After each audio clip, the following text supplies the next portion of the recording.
It's just preparing a live stream and it's setting up the meeting for YouTube Live. Looks like we've gone live. So good evening, ladies and gentlemen. Welcome to the meeting of the Planning Committee of Colchester Borough Council. The first item on the agenda for this evening is the election of chairman for the forthcoming municipal year. Councillors, can I have nominations, please?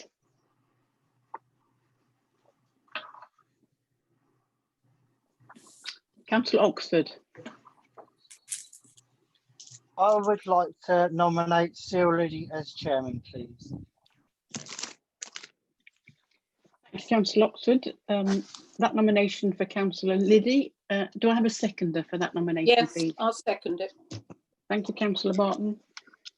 That nomination for Councillor Liddy has been seconded. Do I have any other nominations, please? No one else is indicating? Okay. So therefore we'll move to the vote on the proposal for Councillor Liddy to be elected chairman of the committee for the forthcoming municipal year. I'll call members of the committee in alphabetical order. Please indicate whether you wish to vote for or against or abstain from voting. Okay. Councillor Barton, please. For. Thank you. Councillor Chua, please. For. Thank you. For. Thank you, Councillor Chua. Councillor Hazel. For. Thank you, Councillor Hazel. Councillor Jarvis. For. Thank you, Councillor Jarvis. Councillor Liddy. For. Thank you. Councillor Loveland. For. Thank you. Councillor McLean. For. Thank you. Councillor Oxford. For. Thank you. Councillor Warnes. For. Thank you. Lovely. Thank you for your votes. That's unanimously in favour. Congratulations, Councillor Liddy. I can hand over the meeting to you now. Thank you, Mrs. Chichi. Now, may I have a nomination for deputy chair, please? In fact, I will go as far as to nominate Councillor Barton as deputy. Do I have a seconder, please? I'll second. Do I have any other nominations? No other nominations? Mrs. Chichi, if you'd be good enough to call the roll, please. Thank you, Chairman. Councillor Barton. For. Councillor Chua. For. Councillor Hazel. For. Councillor Jarvis. For. Councillor Liddy. For. Councillor Loveland. For. Councillor McLean. For. Councillor Oxford. For. And Councillor Warnes, please. For. Thank you, Chairman. That's unanimous. Councillor Barton has been elected Deputy Chair.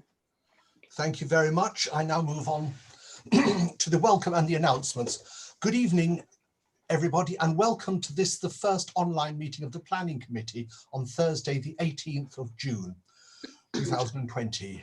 It's also the first one of the municipal year. I am Cyril Liddy and I chair this meeting. This meeting is being broadcast live via Zoom over the internet on the Council's YouTube channel and will also be available to watch afterwards. To begin the meeting, there are a few housekeeping matters. Will all attending please put their phones and other devices onto silent? With the exception of the Democratic Services Officer advising us, would participants please mute their microphones unless they're invited to speak?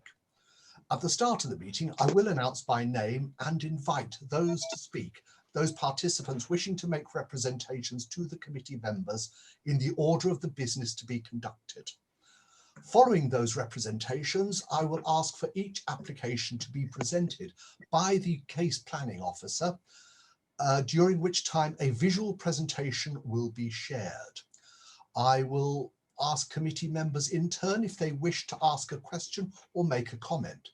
At the end of each item of business, I will ask each committee member to turn on to confirm audibly how they wish to vote.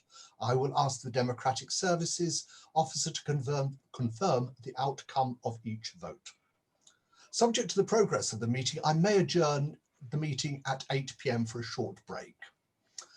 This is a quasi-judicial committee which makes its decisions based on material planning considerations, following the laws of the land and the policies of the council. If the committee is minded to refuse an application, members will use such considerations and evidence that will stand up in a court of law. The material planning considerations are listed in the committee's agenda. Now, if each committee member would confirm his or her name and that they understand the process. Mrs. Chidgey, if you'd care to read out the roll call again, please. Thank you, Chairman. Councillor Barton, please.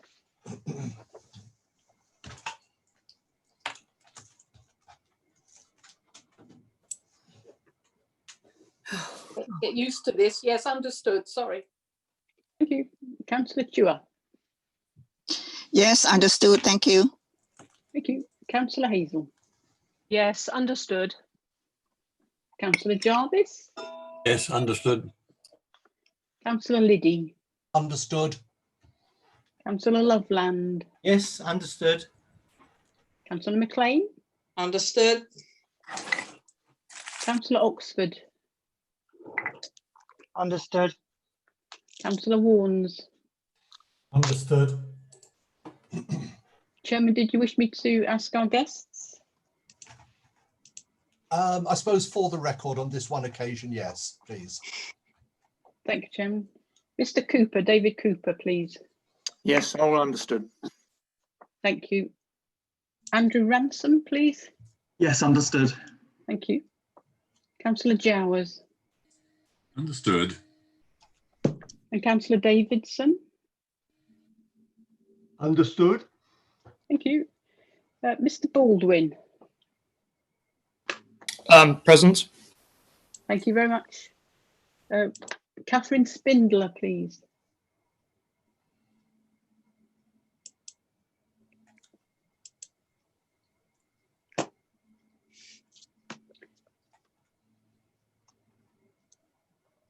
Are you able to hold your space bar? That's it. We can. Can you speak now? Yeah. Thank you. Mr. Smith, Michael Smith, please. Understood. Thank you. Councillor Higgins. Understood. Thank you. And Councillor Gocher. Yeah, understood. Thank you very much. I understand as well, Chairman. Over to you. Thank you. Substitutes. Are there any substitutes? I don't believe there are any. No substitutes tonight, Chairman. Thank you. Are there any items, urgent items scheduled for this meeting? Not this evening, Chairman. Thank you. Declarations of interest. Are there any declarations of interest that members wish to declare in either application or in any of the items on the agenda? No. Good. Minutes. I now invite the committee members to confirm the minutes of the meeting held on the 20th of February as a correct record. Do I have a proposer, please? Yes. Yes, I propose. Sorry. I'll second. So that's, hold on. Who proposed it? I beg your pardon. I did. So it's Councillor Barton and seconded by Councillor Chua. I think really all we need to do, shall we just do a show of hands on this one to save time? Or would you rather go through the roll? If we briefly read it, I'll read out everybody's name. We'll do it quickly.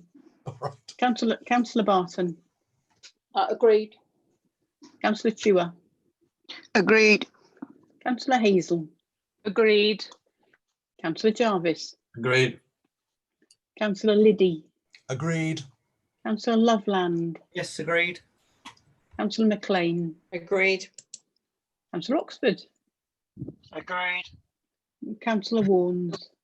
Agreed. That's unanimous, Chairman. Thank you. I now move on to those minutes of the meeting of the 5th of March. Again, do I have a proposer and a seconder, please?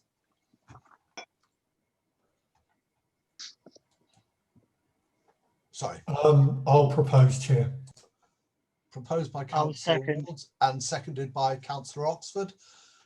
Mrs. Chidgey, if you could read the roll again. Yeah, thank you. Councillor Barton, please. Agreed. Councillor Chua. Agreed. Councillor Hazel. Agreed. Councillor Jarvis. Agreed. Councillor Liddy. Agreed. Councillor Loveland. Agreed. Councillor McLean. Agreed. Councillor Oxford. Agreed. And Councillor Warnes. Agreed. Thank you. That's unanimous, Chairman. So the minutes of both meetings are approved. Item number 8, have your say. Now, here there is a change from the usual format that we have. For each item, I will announce speakers by name in turn. Those in opposition will be heard first, followed by those in support. Speakers will be allowed to speak for 3 minutes each. Then any visiting councillors will be allowed to speak for up to 5 minutes. The Democratic Services will announce when the relevant period has elapsed, and the speakers will be required to stop at that point. Once all representations have been heard, I will ask the visiting speakers to leave the meeting. The remainder of the meeting will be available to view on the council's YouTube channel. All right. Now, there are 2 items for which there are speakers. First of all, Dawes Lane. Speakers against, David Cooper. Speakers for, Andrew Ransom. Visiting councillors, Councillor Dawes, I think on behalf of himself, and also Councillor Moore, as well as Councillor Davidson. For Barrack Street, I have Jonathan Baldwin against, Catherine Spindler against, and for Michael Smith, with visiting councillors Higgins and Gocher. So can I now invite Mr. Cooper as the first speaker on Dawes Lane, please. Mr. Cooper. My name is David Cooper for Stop 350, and we present strong objections to this application, which has generated very significant concerns on the island. You are being asked to support the principle of residential development on a site which conflicts up-to-date and relevant policies of your adopted local plan. Your officers accept that this site lies outside the settlement boundary and forms part of the open countryside, designated as such for its extrinsic landscape character and beauty. They're therefore very direct conflict with policy ENV1. That policy is not to be set aside, given that your officers confirm that it is able to demonstrate a 5-year housing land supply. And I would ask you to hold this important point in your minds, please. Your officers have made clear that there is no justification whatsoever for granting planning permission for this site to deal with any short-term housing land supply issues. The justification put to you for supporting this application is the compliance with policy SS12A of the emerging Section 2 local plan. It is not correct to state that this site is allocated in the emerging Section 2 plan. The site is no more than a draft allocation and can only be confirmed as an allocation if and when Section 2 local plan is adopted. There is, of course, some way to go in the local plan adoption process. The inspector has made it clear he needs a formal request for the NEAs to proceed with modification to Part 1 or withdraw, and the further work required and timescale for any modification work, after which Section 2 can be independently examined, and a significant level of objections to the draft allocations, as confirmed by your officers, can be put before the independent inspector. Until that time, only limited weight can be attributed to Section 2 plan, given the provisions of the MPPF, which makes clear that the greater the level of objections, the less weight can be attributed. This was precisely the point raised by the Secretary of State in the Tiptree appeal earlier this year. Your officers seek to address the objections to your draft allocation, the report before you, so as to encourage you to add weight to the draft allocation. Be under no illusions that this is by no means a substitute for an independent examination process, which is some way off. And whilst your officers consider that the draft allocation accords with the provisions of the MTPF, and the officers are in essence telling you that the draft allocation will be confirmed. However, part one, which was pursued relentlessly, has run into serious problems, as we have witnessed. To conclude, my respectful submissions are that this application simply cannot be supported, and the committee should consider deferring or refusing the application so that decisions can be made on section 1 and by implication section 2 plans before any premature planning applications are determined here. Thank you, Mr. Chairman, and please consider our objections, which goes to the very roots of the concerns of the West Mersea community. Thank you. I have a speaker for Mr. Andrew Ransom, please. Again, you will have 3 minutes to speak, and you will be told time's up by Mrs. Chidgey. Good evening, councillors, and thank you for the opportunity to speak in favour of this outline plan application for 100 dwellings, together with a land for community uses and public open space at Dawes Lane, West Mersea. My name is Andrew Ransom, and I'm the agent acting on behalf of the applicant, Mersea Homes, a well-respected and local company on the island. We have great admiration for the council in arranging this virtual planning committee, and it's of great importance for society and democratic processes to continue to proceed despite these testing times and restrictions. We're pleased for this application has been recommended for approval by the planning department, and I will not repeat the contents of the committee report, which are thorough and clearly explained. Critically, the proposed scheme seeks to secure planning permission for the council's preferred option for the site, as set out in section 2 of the emerging local plan, which can be given significant weight in decision making, given that the plan has reached an advanced stage in the development plan process and is currently subject to examination. It also follows the emerging allocation at Briley Paddocks, which has also been approved. The committee report succinctly explains the nuances in respect to the weight that can be attached to the decision. Of particular note, it explains that there are no unresolved objections from the local plan process that cannot be mitigated against through this application submission. Whilst this scheme is for 100 homes, it is also important to stress that it will deliver significant community infrastructure and public benefits. The proposal allows for over 12 acres or 5 hectares of land for community uses, public open space and landscaping, far in excess of normal planning policy requirements. This application does not seek to dictate how this land will be used, but rather it seeks to establish the principle of this land being used for community uses. We're aware from our discussions with key consultees, which include the Town Council, the GP surgery, the glebe and members of the public, that there are many ideas for this land and how it can benefit the wider community of West Mersea. Securing consent for its use now will give some certainty and provide the emerging West Mersea neighbourhood plan a tremendous opportunity to shape a vision and plan for this parcel of land that they themselves will potentially have control over if this application is approved. The case officer has worked positively and proactively with the applicant during the course of this planning application process to ensure that this application fulfills the council's planning policy requirements and to ensure that it can be recommended for approval at this committee. I therefore hope you can agree with your planning officer and support this proposal. Thank you for your time. Right, thank you, Mr. Ransom.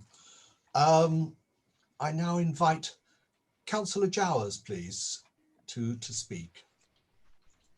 Well, thank you very much, Chairman, and most interesting, really. I am going to read out Councillor Sanderson's report, and then I'll have a few words of my own. Councillor Sanderson thinks that the application is premature, echoing David Cooper. And we will all have read the cogent arguments supporting the view. There seemed to be a great desire by the officers to get this application safely in the bag. But if you take it together with the Briley Paddocks one, 1,500 people who had objections in it are going to have absolutely no say at all about it. It's being held under constraints put in it by the need to social distance, and therefore all the objectors, and there are a huge number of them, don't have the capacity to do it. Equally, it's on top of the sight line as you come onto the island. And this is the coastal protection belt was set up to protect exactly that. And it's a case of planning creep. As you come across the street at the moment, you see green fields and a green island. This is going to ensure that what you actually see, unless it's very well shielded indeed, you're just going to see creeping development. There have been various goodies offered with this, and actually it's a good application. If it were not outside the local plan, I would consider, I'd say, yes, it was pretty reasonable. But of course, because the local plan has actually not been accepted, we now have to wait until the decision is taken by Colchester Borough Council as to whether we accept the inspector's recommendation or not. If we don't, we're going to have to go out to consultation again, and there are going to be all sorts of major problems. I think that this is premature. The medical services are already overstretched. The cash sum suggested won't solve that. The school will have to have a capacity for 200 new families, because Brierley Paddocks was mentioned. Neither of these, the consul have gone out to inspection. None of the people who've objected to this have the ability to put their case before an inspector. The population of the island is approaching 8,000. That doubles, minimum doubles in the summer. Static caravans and whatever. And, effectively what's going to happen is it is premature because of the uncertainty of the local plan. And not only that, this is going to come out onto a road, Dawes Lane, major accident. That's where the steam engine fell off a lorry and nearly killed a man on the bus. It's a double bend with a banking on either side of it. Effectively, it's about wide enough for a tractor, and not just Dawes Lane, but actually Brierley Paddocks will use that as the main access off the island. If you are minded to accept this, and I hope you don't, I would hope that you would have a considerable tree belt. And, that needs to be 30 or 40 meters between the trees. You plant them closer, but then you thin them out. And I'm not too happy with the county council highways. They don't appear to have seen quite how bad this road Dawes Lane is. It's terrible for me to say that, Teresa. I can see you smiling, but nonetheless, I am disappointed. I think this is premature. At the very least, we could wait, Councillor Liddy, until we have determined what route we are going to take with the local plan. And I think David Cooper is absolutely right. There's considerable weight in the emerging plan. This is like a helium balloon. There is no weight on this at all. Why don't we wait until we understand where we're going with the local plan? And I'm assuming that within the very near future, we will know that. We will have determined at full council what route we're going to take. And then we can look at this in the light of the decision that's taken then. This is being rammed through without the residents around this, the 1,500 of them who've objected, having any chance at all to put their case. So thank you very much, Chairman. I think I'm within my 5 minutes. Thank you, Councillor Jowers. Councillor Davidson, please. Thank you very much, Chairman. And yes, it's interesting times we live in, indeed. And it's fair to say that Mersea Island as a whole are so frustrated by the lack of clear and sensible assessment of this site. The local plan, as you know, this was one of the ones proposed, the second one proposed for 100 houses in the emerging local plan, but that has yet to be judged. And Stop 350 has a very comprehensive legal opinion on behalf of their 1,153 members that actually raises serious doubts as to the suitability of this site and in fact whether in fact some of the emerging policies of the local plan are relevant or even acceptable. So again, as Councillor Jowers says, this is certainly premature and it ought to be delayed until part 2 has been approved and judged. It's the only fair way. Having said that, this is the second 100 house allocation before you. The first one has already got outline permission. As you know, Mersea was allocated 200 in the emerging local plan. But as I've said, is this the most appropriate site? You've already heard how sensitive this site is.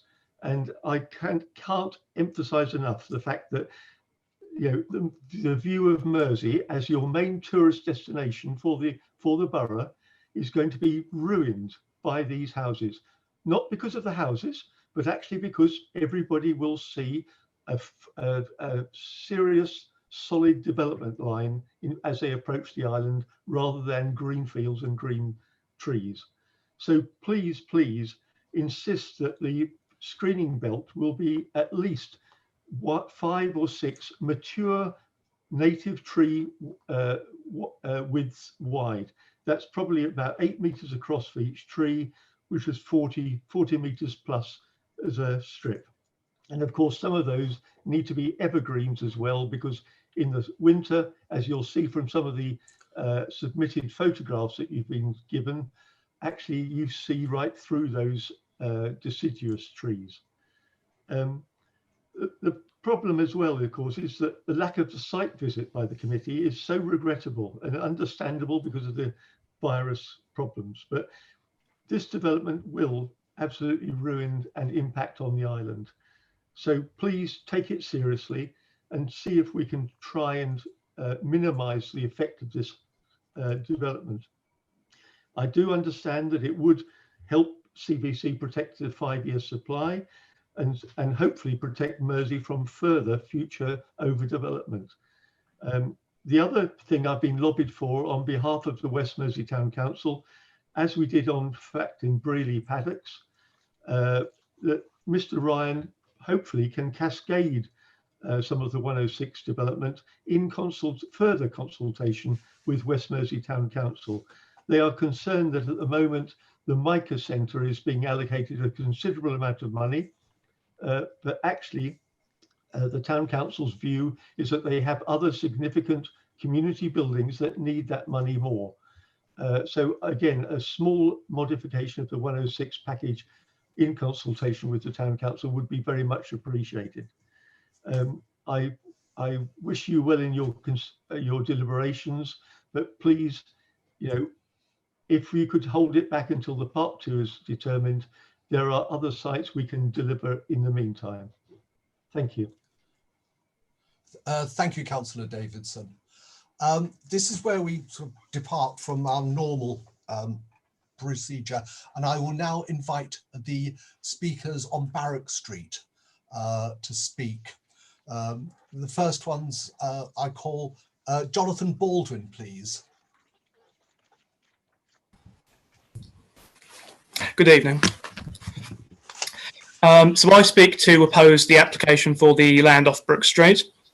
The neighbouring residents and property owners have voiced their objections at every stage of this application. This includes a petition with 580 signatures and 41 separate statements in opposition. I feel this is far greater than the number of people who will benefit from this development. The issues with the proposals include the following.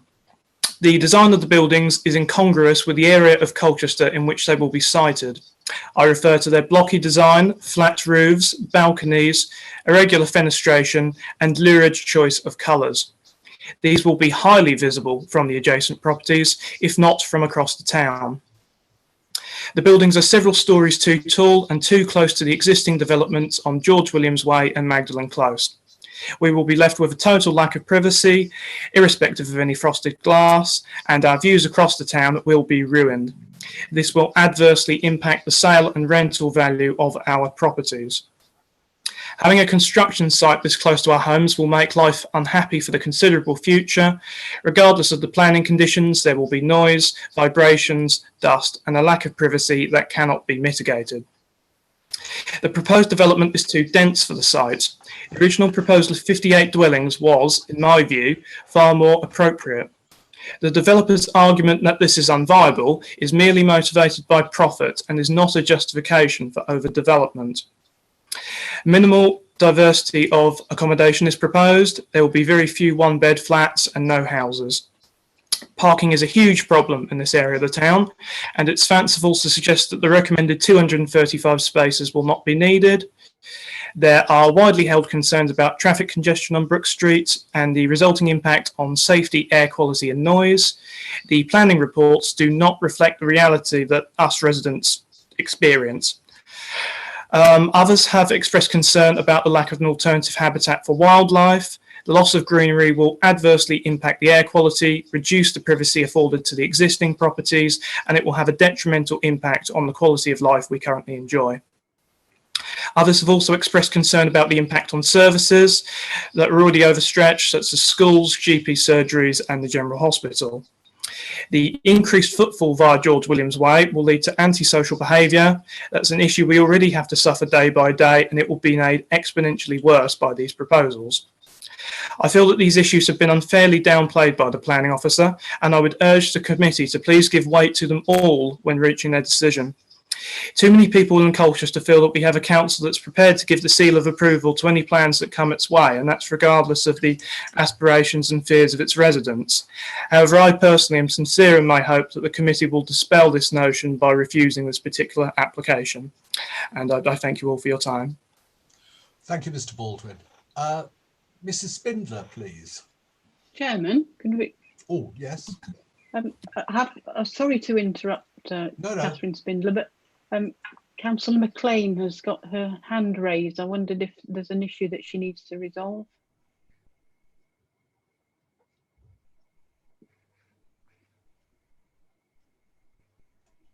Was that in error, Councillor McLean? Could you just unmute your microphone for us?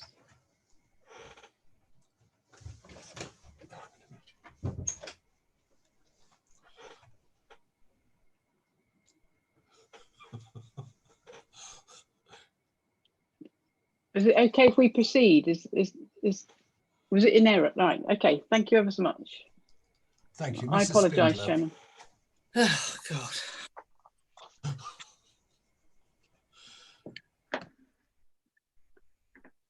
Catherine Spindler, please. Okay, thank you.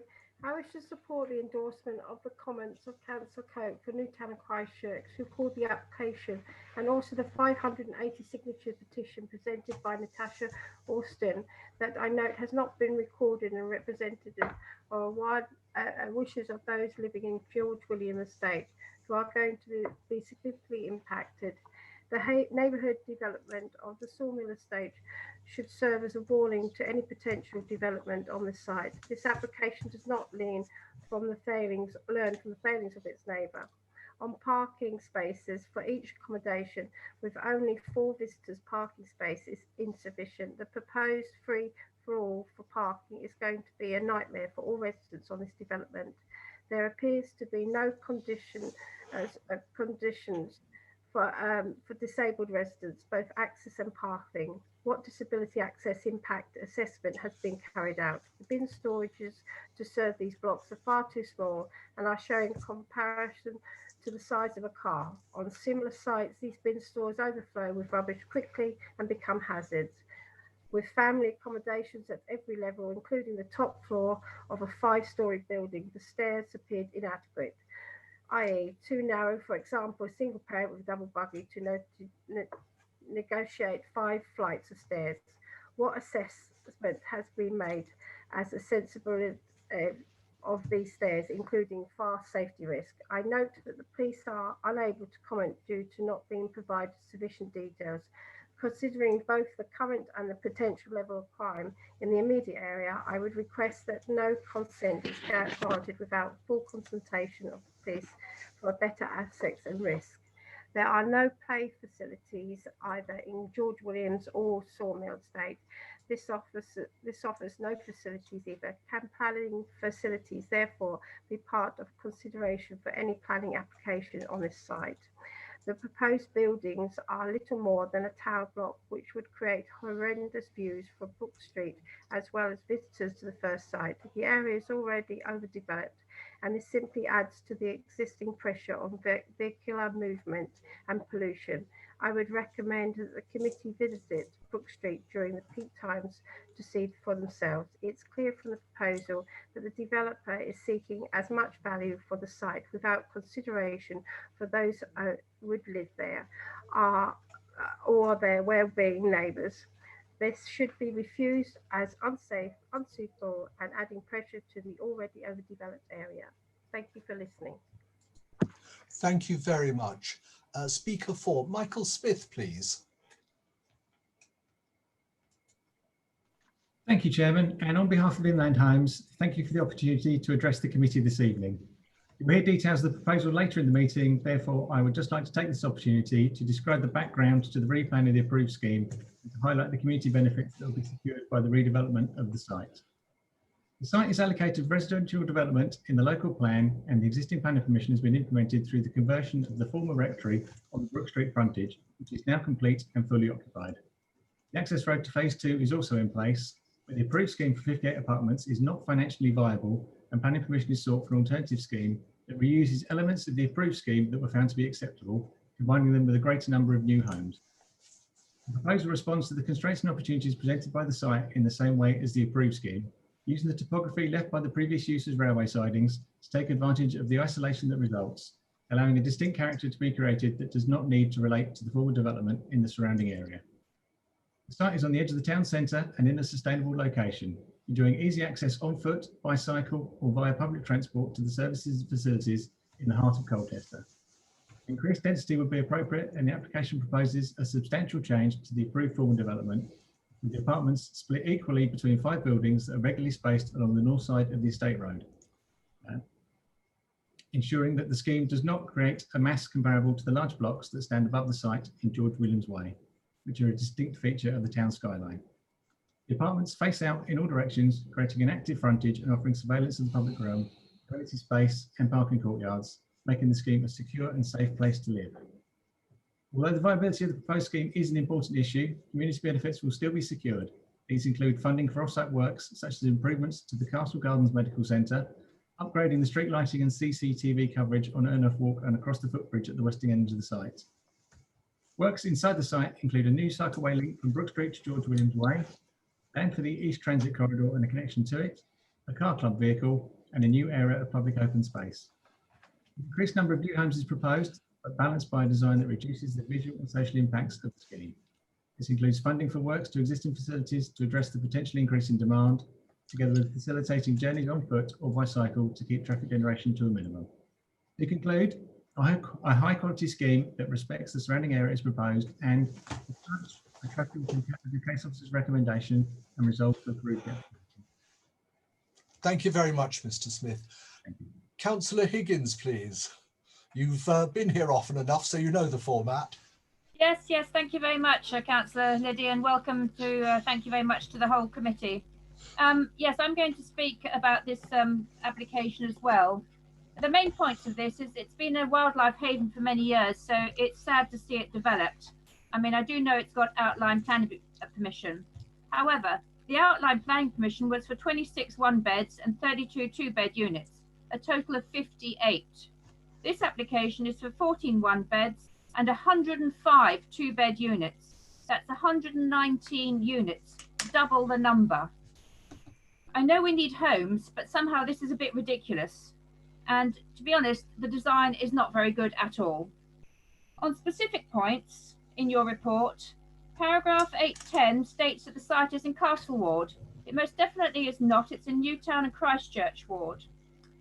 In paragraph 811, under the heading of habitat, which is at the end of the paragraph, it talks about the use of herbicides. Herbicides shouldn't be used full stop. They just shouldn't be used. Paragraph 13.1, a leap is mentioned. This is a children's playground. I would ask the committee that if you were to accept the application, that a condition is put on that this leap is built prior to the first occupants taking residence. We have problems elsewhere in the ward where we're still waiting for a programme to be opened 10 years after the first occupants came. In paragraph 15, the planning obligations. This is where I really do find it difficult to accept what the planners have said and what the developer has said. The request was for 20% affordable housing. The result is one unit out of 119 of affordable housing that's going to be built off-site. Now, Newtown seems to get a lot of the off-site affordable and social housing that nobody else wants. Why can't we have them built as properly as part of the development? Paragraph 16.5 is a typo. I'll forget about that one. Never mind. My conclusion is I'm not happy with the design, I'm not happy with the units, and I'm not happy with the lack of affordable housing on the site. But as I know that the principle of building has been established for the site, it'd be probably difficult for the application to be refused, although if the committee was minded to do so, that would be fantastic. I'd also like to say that just when I was chairman, Councillor Liddy, I thought we were trying to encourage better designed houses. And sometimes I think that developers use viability to build too many on a site. Usually we say there's one too many. This time I'll tell you it's 50 too many. Thank you, Chairman. Thank you very much, Councillor Higgins. Councillor Gocher, please. Good evening. Can you hear me okay? Yeah. I have real concerns about this application, particularly about the impact on Brook Street, which is in Castle Ward, unlike the development. Brook Street, by the council's own air quality monitoring, is the most polluted street in Colchester. It regularly, at the bottom end, exceeds 40 micrograms of nitrogen dioxide per cubic metre of air, which is the internationally agreed legal limit. The bottom of Brook Street traps the pollution and regularly exceeds that limit. And often the traffic is stationary, going down, spewing out fumes, and sometimes stationary coming up the bottom as well. The access road to this development leads straight onto Brook Street and will inevitably increase the amount of traffic going onto Brook Street down to the bottom end where the most of the pollution is to get into town. So you're adding large amounts of traffic to a street that is already heavily polluted. And the people at the bottom of Brook Street, they don't have the social economic clout to just move away and go and get in a house in a leafy suburb where there's no air pollution. They're not wealthy people. They're living there, and already potentially their lives are being shortened by the existing pollution. And this development threatens to add another layer of pollution on top of what those people are already having to put up with. And we all know about the effect of COVID-19 and how it's been shown that living in a polluted area can actually exacerbate the effects of it if you get the virus. Very topical point, but it's a very important one. And what this development will do is take away the only significant green space near to Brook Street that could mitigate against the existing air pollution. Now, I know that it's already got outline dwellings, so I'm not challenging that. But as has been made clear by previous speakers, the scale of this development is double what the Outline Planning Commission originally said. And that means double the amount of traffic. Now, I know that there are cycling provisions being put in and so on, but it's complete moonshine to believe that unless you make the development car-free, you're not going to get residents with cars. You might as well believe in Santa Claus or else at the bottom of the garden. They will bring cars, and cars will generate pollution. So without being fanciful, there is no way that this will not increase the volume of traffic onto Brook Street, already most heavily polluted street, unless the development was car-free. And as has been made clear by previous speakers, the sheer volume of this development, the sheer number of dwellings, to my mind, constitutes overdevelopment in an already heavily developed part of town. We've heard about the effects on George Williams Estate and so on. It's already heavily developed, and this is taking away the only real green space left that could mitigate against existing pollution. We heard earlier from residents of Mersea about the issue of overdevelopment. That's nothing compared to the situation in Brook Street and near Barrack Street, where if you want to see overdevelopment, just visit there. This is the only area left that hasn't been developed.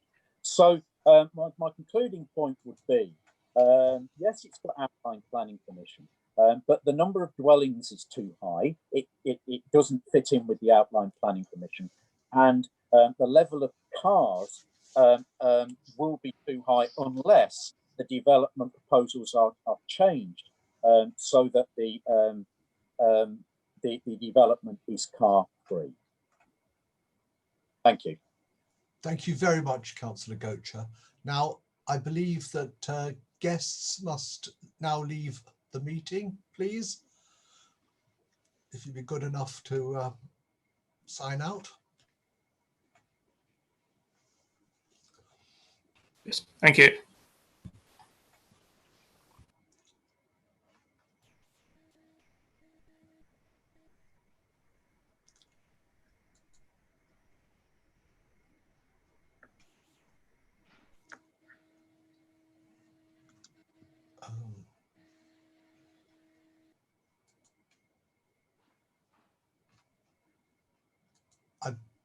I believe Catherine Spindler still remains in the meeting. Thank you. That's prompted. Thank you, Chairman. So that, right, so it's now officers and councillors. Right.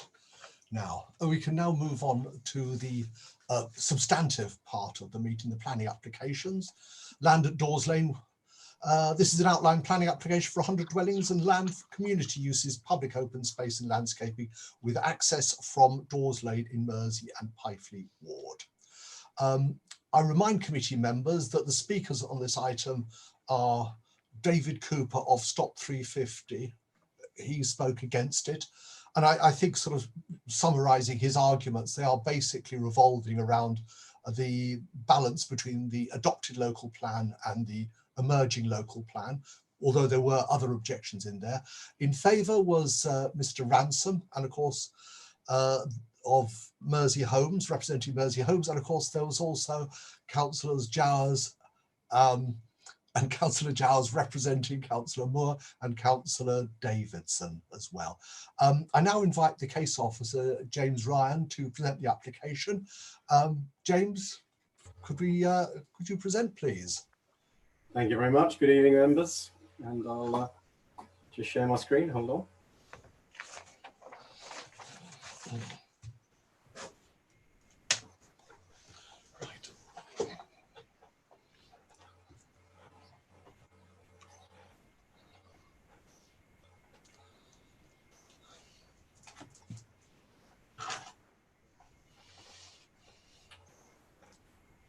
Hold on.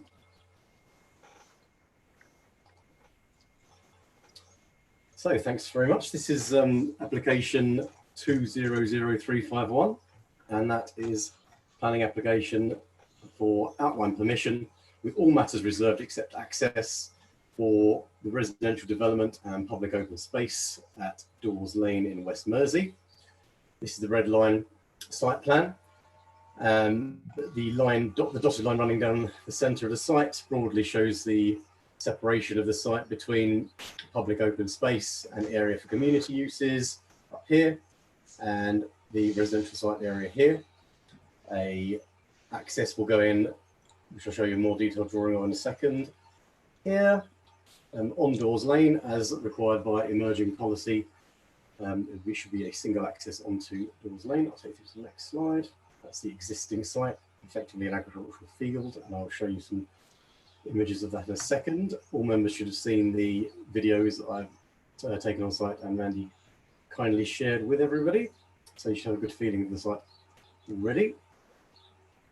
This is the indicative drawing in terms of the master plan, showing the housing development here. This is purely indicative, just demonstrating where the houses could go. It doesn't necessarily have to look like this, and potentially won't. But what it does highlight is an access point through Wellhouse Green play area and the glebe sports facility that exists here already into the site here. So that's demonstrating the pedestrian permeability, and another one here. Along here, as you'll see from the photos in a minute, is a immature hedge with some sporadic specimen tree planting. They're all quite young trees, so they can be the access point for pedestrians can be worked around those, or they could possibly be relocated quite easily. There's another potential, or there's a pedestrian access proposed in the corner of the site here. The vehicular access here, and these two areas here, which are potential land for community uses, which the applicants have decided to gift to the town council. So there's 0.7 hectares as part of this application that will be gifted to the town council, and that will be secured through the legal agreement that you can see in the committee papers. Up here, we have an area of around just under 5 hectares of public open space, so well in excess of the policy requirement of 10%. As you can see, there's some structural planting, some formalised planting, a football pitch, and a planting belt along here. Now, this is again purely indicative. That could be significantly bolstered, as Councillor Davidson mentioned, and I'll take you through some LVIA landscape visual impact assessment drawings in a second that illustrate that. But landscaping is a reserved matter, so the detail of that will be dealt with at reserved matter stage. But it will not necessarily look like this, but this is just an indication, say you can have sports pitches and a walking route defined in yellow there that will link to existing footpaths on the glebe.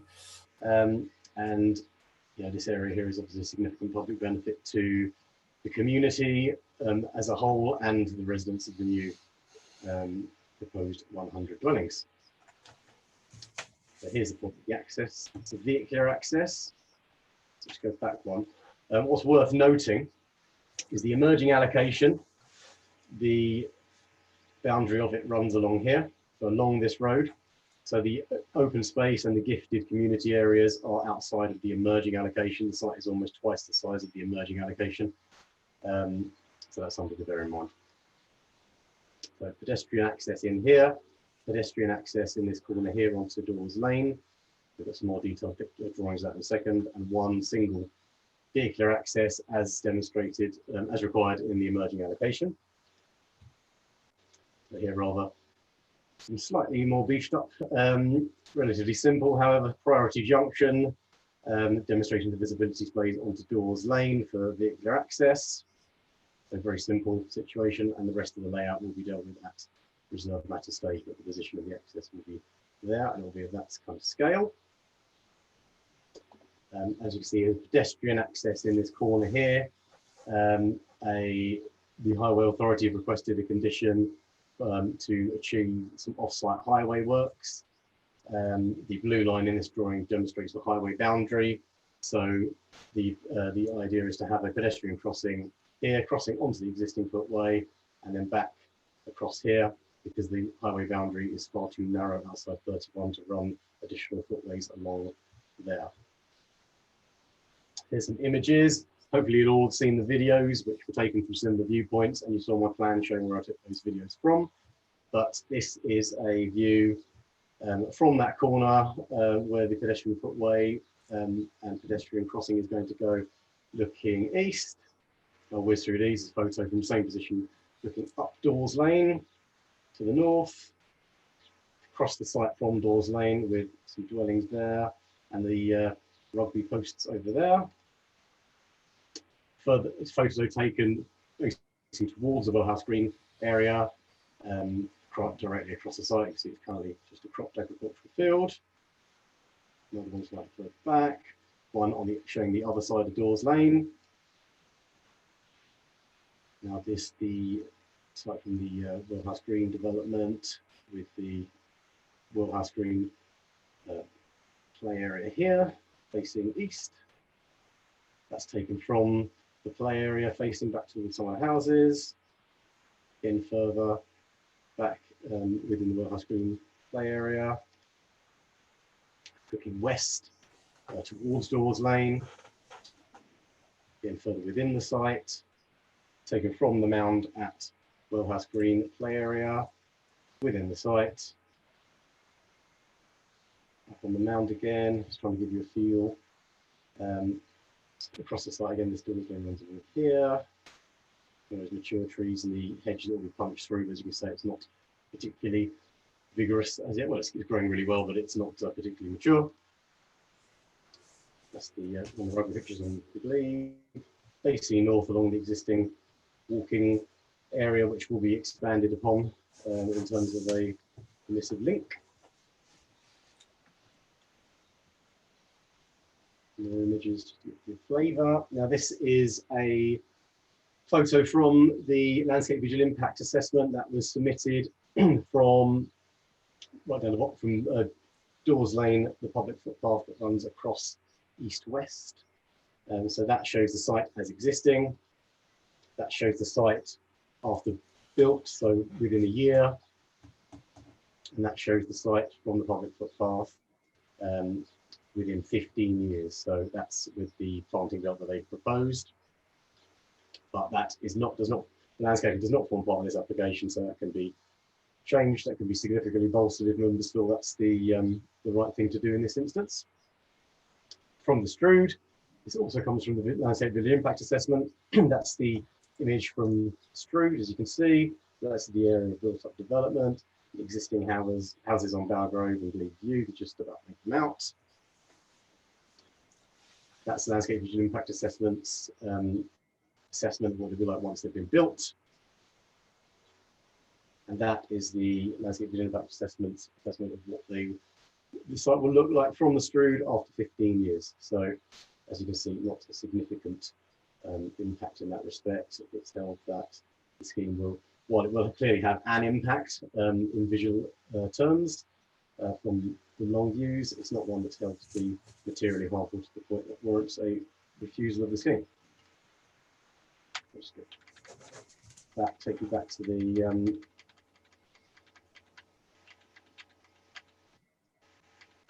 slide layout.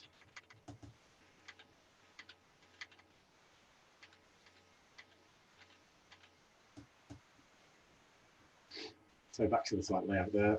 I think the committee report sums up officers' opinions of the scheme, but in terms of the planning balance, we have to weigh the fact that this does fall outside of the existing adopted plan settlement area, but it is a site that has been one of the preferred options on Mersea as a emerging allocation. And we consider that means that the emerging plan in this instance could be given significant weight, and hence why officers are recommending approval to members. In terms of some of the issues that were raised by the speakers, Mr. Cooper, on behalf of Stop 350, set out the council's 5-year housing land supply. We consider we do have a 5-year housing land supply, but this scheme will obviously help us bolster that, and that is extremely important because the 5-year land supply is something that is somewhat of a moving feast and needs to be topped up, so to speak. This as one of the sites that has been considered acceptable in the emerging local plan, it is sensible for us at this time to bring this site forward, and therefore, although this scheme does not comply with the adopted local plan, an argument that it could be refused on prematurity, in your officer's opinion, is not one that would be sustainable at appeal. Prematurity is can only be used in the most extreme circumstances. In this instance, we do not consider the site and the benefits of the site, and particularly the public benefits that this site will bring, to be, when considering the planning balance, to be something that warrants a approval of this scheme. In terms of the highway authority's consideration of the scheme has come with a full transport assessment, and Essex County Council have addressed that. It's been through that thoroughly, and they accept the findings of that scheme, so it's not considered that a highway regional refusal would be sustainable in this instance. A deep tree planting belt was mentioned by both Councillor Dawes and Councillor Davidson. It's not particularly deep as demonstrated in that plan. It's certainly not the kind of 50 metres or 40 to 50 metres that was alluded to. I mean, I think officers would like members to be mindful of the fact that the more trees, there is clearly space and scope for significant tree planting on site, but we'd also like the space to be really usable in terms of the public open space offer, because that's one of the real public benefits of this scheme. But if members feel strongly about a particular depth of planting belt, we could even be informative on any approval or a condition if one was felt to be necessary, setting out how a particular depth is needed. So that's an issue that members can have a think about.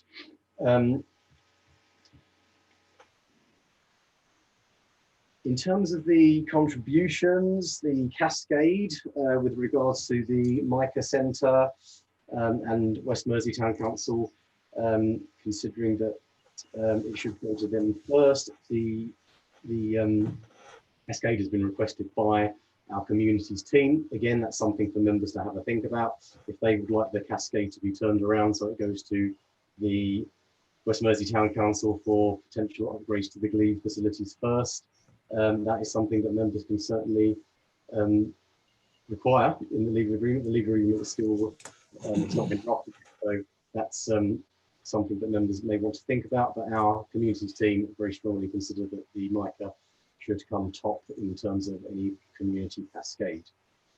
I think that's about all I need to say. I think the committee report details pretty much everything members need to know relatively thoroughly. If there are any further questions, happy to take them.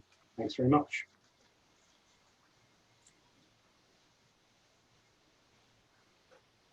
Could you leave the, thank you.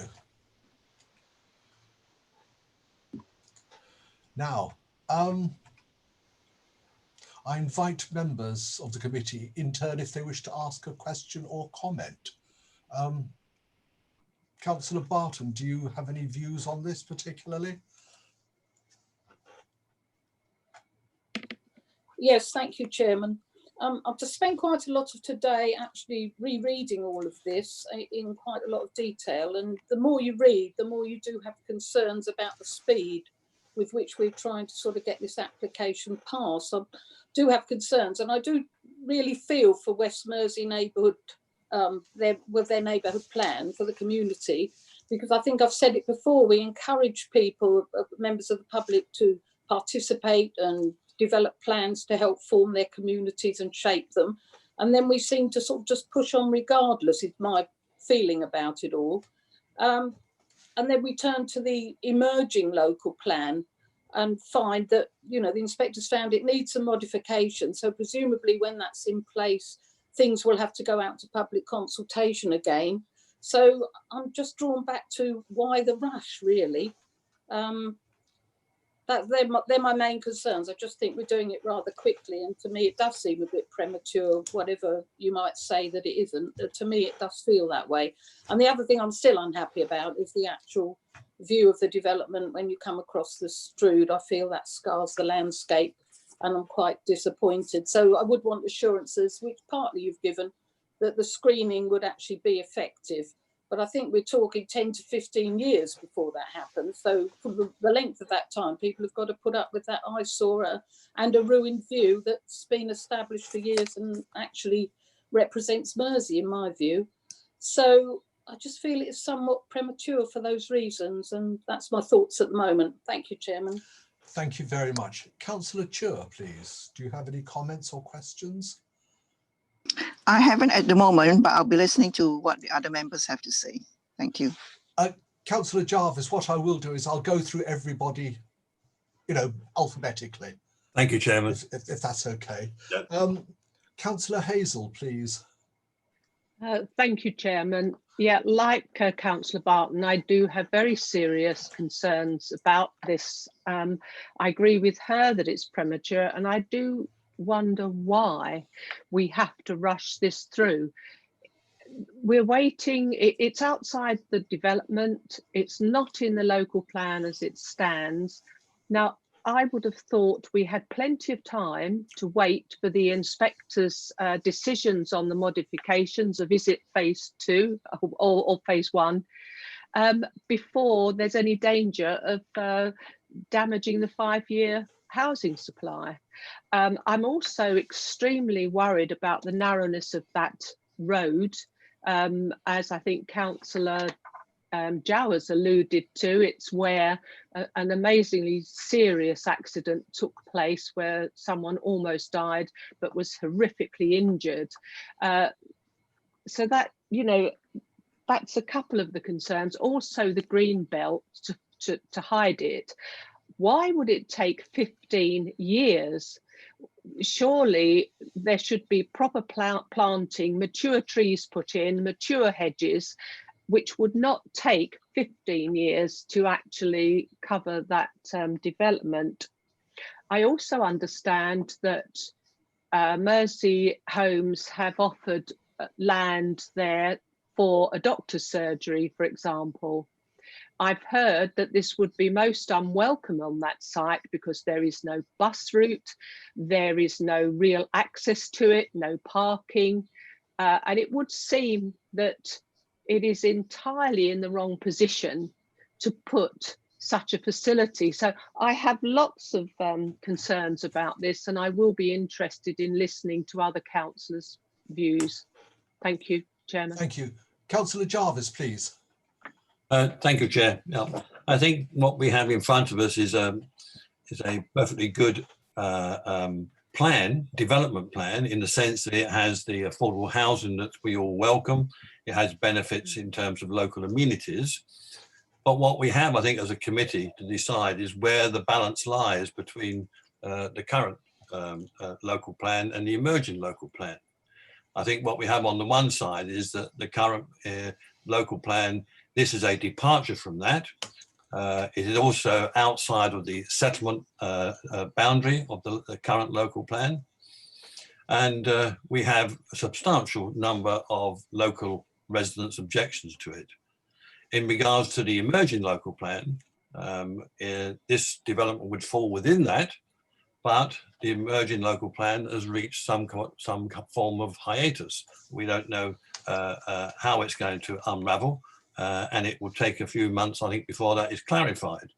The other thing is that the neighbourhood plan, unfortunately, has not been developed far along that you could give much weight either side to that, although the indications are that with the local resistance to this, it probably wouldn't meet very favourably. So if we look at it as it is in front of us, I say at the present time, the current local plan outweighs those of the emerging local plan, and my feeling at this stage certainly is that we should not be going ahead with this. Thank you, Chair. Thank you. Councillor Loveland, please. Do you have any comments or? Yes, and the first thing is the actual road itself. The road itself isn't wide enough for two proper cars to pass. You have to go on the grass. I use the road quite regularly myself, and I feel something's got to be done with the road before you can do anything. And also, I think it's miles too early for anything to be done there yet. Thank you. Thank you. Councillor McLean, please. Thank you, Chair.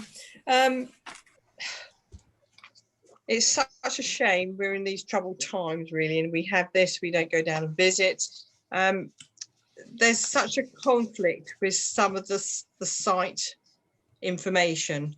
The road is not sufficient for lots of traffic. You've got major caravan sites down there that are used all year round, bar whatever, the odd month or few weeks.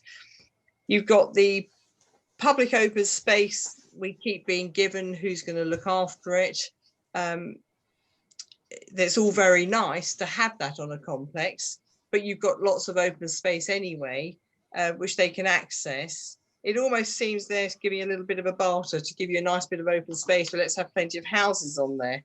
But I would rather see more of the infrastructure come in, more of highways work.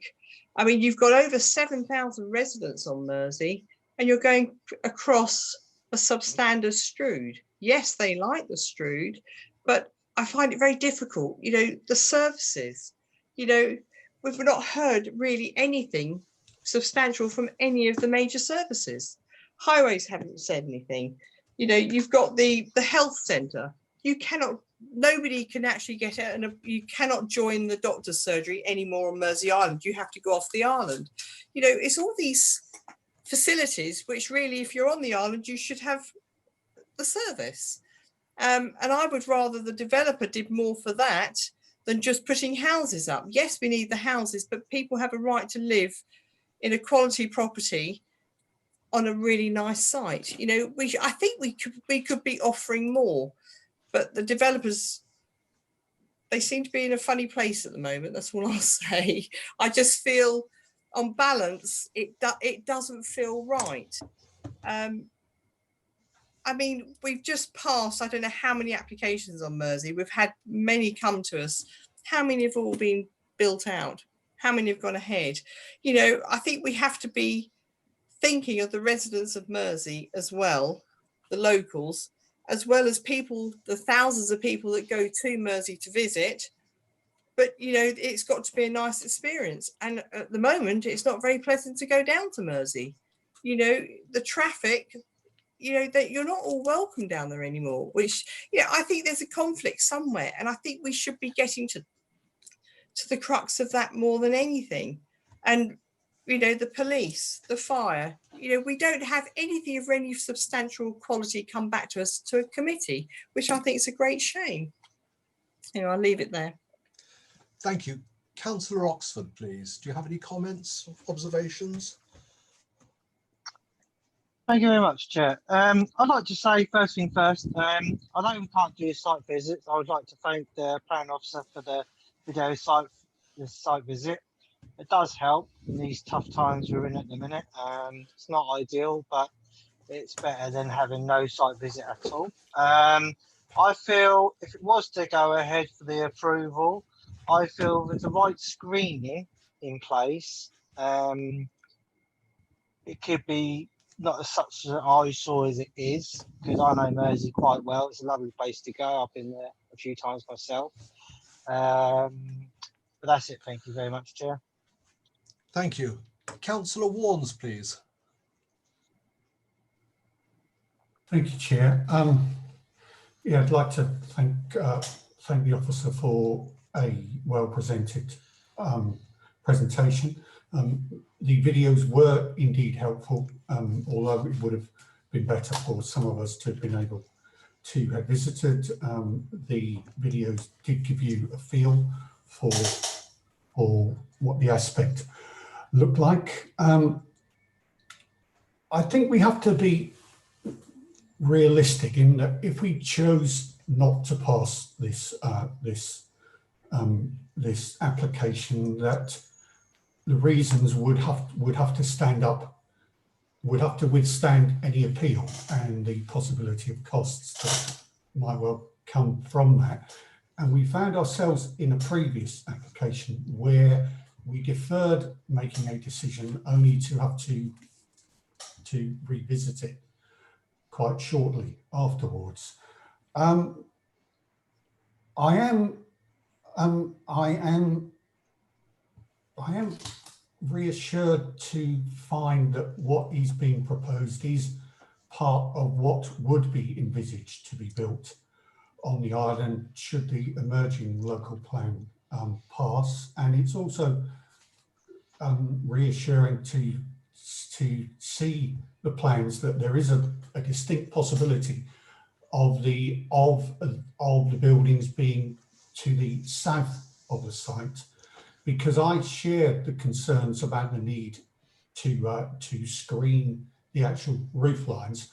From the picture that the officers showed, it appears that existing development is already causing a blot on the landscape, and I wouldn't want to actually do anything that basically adds to it, excepting that perhaps the whole width of that aspect from the Shroud has already been compromised by some of the existing development that has been there some time. So I would be in favour of a decent evergreen screen that does not add, you know, to that. It is welcome to see the affordable housing allocation, and that there are the possibility of local amenities which would arise from passing the application. And it's positive that once the neighbourhood plan is passed, it would give the community a strong say over what the design of the buildings would be and the positioning on the site.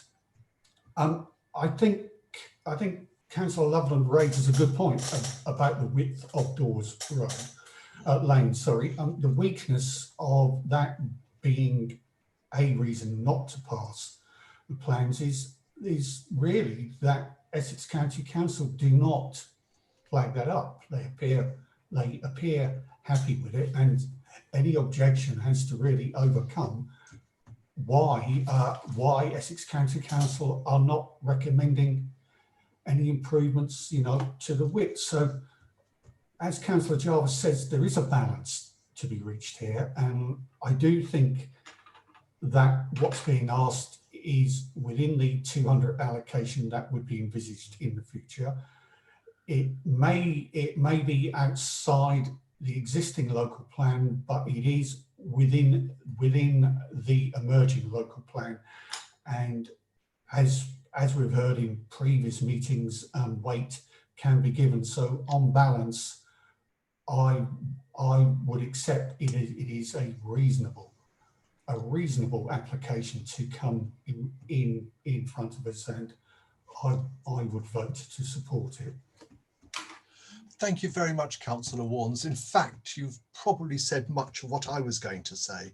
I mean, this particular application is basically Brierley Paddocks all over again, and we approved that in the minutes of the 5th of February. It is exactly the same, and exactly the same arguments about the balance between the adopted local plan and the emerging local plan were aired during that discussion. So in that, the only thing since then that has actually changed is the fact that the inspector has now reported. And I was actually going to ask about this, actually, whether one of the officers could clarify this for me in a moment, has there been a formal request for modifications from the inspector? But just going on, I note in the report that there are no objections no material objections from any of the statutory consultees, apart from the town council. And everything about the site, if it is about to be included in the new local plan, the emerging local plan, that's one of the reasons why it has been included in that, because it is a suitable site for development. Again, I agree with Councillor Loveland and indeed Councillor Warnes about the inadequacy of Dawes Lane, but in the absence of an objection by the Essex County Council or Essex Highways, I'm not sure what we can do about that. I'm not sure that's an adequate ground for refusal. And I think, we have received a copy of Council's opinion, for which we're very grateful. But as the title suggests, an opinion is an opinion, and it's only a judge that can actually give a pronouncement on law. We have received a different opinion from our own officers, and they are employed and they do give us excellent first-class advice, which we ignore at our peril. So in my mind, I am quite happy with the weighting being given to the emerging local plan, and I would personally support this application. But I would like clarification on that one point about the inspector. I appreciate it's a little bit of a tangent, but it'd be useful for the record to clarify that. Is that one for you, Karen? Yes, it probably is. The inspector has produced his letter in relation to the local plan, and what that does at this stage is set out that the local plan section 1 can be made sound. To be made sound, it requires main modifications, and there's been some confusion about this process. The inspector's actually written to clarify where he's at today, and he confirms that the local authorities, ourselves, Tendring and Braintree, have asked him to begin work on the modifications. He's undertaking that work now, and he is expecting to provide those modifications so that we can report to committees, local plan committees, in mid-July. For Colchester, that will be the 14th of July. Right, thank you very much. Do any other committee members have any other comments or observations? Apart from that, if you put your hand up, no? Councillor Hazel, please. And followed by Councillor McLean. Yeah. Thank you. Yes, if the committee is minded to approve this application, I would like it, what was it, the Cascading Community Fund to be allocated to West Mersea Town Council for them to distribute. Thank you. And I suppose the other condition, actually, I know Councillor Moore suggested Home Oaks, or should we just leave it open for any suitable green, non-Leylandi type of screening? Yeah, trees James. trees that do not lose their leaves. Yes. Oh, God. Are you all right, Councillor McLean? Yeah, fine. Yeah. Can I speak now? Please. Oh, did the high rates actually comment on this, or is it just a generic no objections subject to conditions? It's because it sounds like the normal terminology they use, nothing extra, nothing added. It just seems a bit. Did they actually see it? That's all. Yes, they did. I mean, it's come with a very detailed transport assessment, and part of their role is to appraise that transport assessment. And if they concur with its findings, it's one professional highway engineer looking at another professional highway engineer's work, and if they concur with their findings, they concur with their findings. They are the highway authority ultimately. They've suggested conditions and those off-site works that I took you through before, with the visibility displays that can be provided on that site. They consider it to be acceptable. So as Councillor Warren said, it would be difficult to refuse on that basis, because they've commended the TA as submitted. Thank you. Do you want to follow up on that, Councillor McLean? Thank you. I've got Councillor Chua, and then I'll bring Karen in, if I may. Oh, thank you, Chairman. It's regarding the trees. Why does it have to take 15 years, for it to screen the place? It's rather a long time. Would it be possible to look at it for trees, evergreen, obviously, and consider that it will grow, but not taking 15 years? I'm not a tree specialist, but I just thought it's a long time for looking at, the trees to grow to hide the view. Thank you. Thanks. Yes, absolutely. I mean, that was the slide from the landscape visual impact assessment, which makes an assessment as is set out by the guidance for such documents, that to demonstrate what the site will look like at 15 years. It will not be, it won't be unscreened until 15 years. It won't take 15 years, but at 15 years is this expected point of maturity. As I say, we don't have a landscaping drawing in as yet. That can be, and that will be bolstered. I mean, we'd work with our in-house landscape advisor to get the correct mix of native species that have a nice soft entrance to that part of Mersea, along with some evergreen species that will provide that screening year round. Thank you.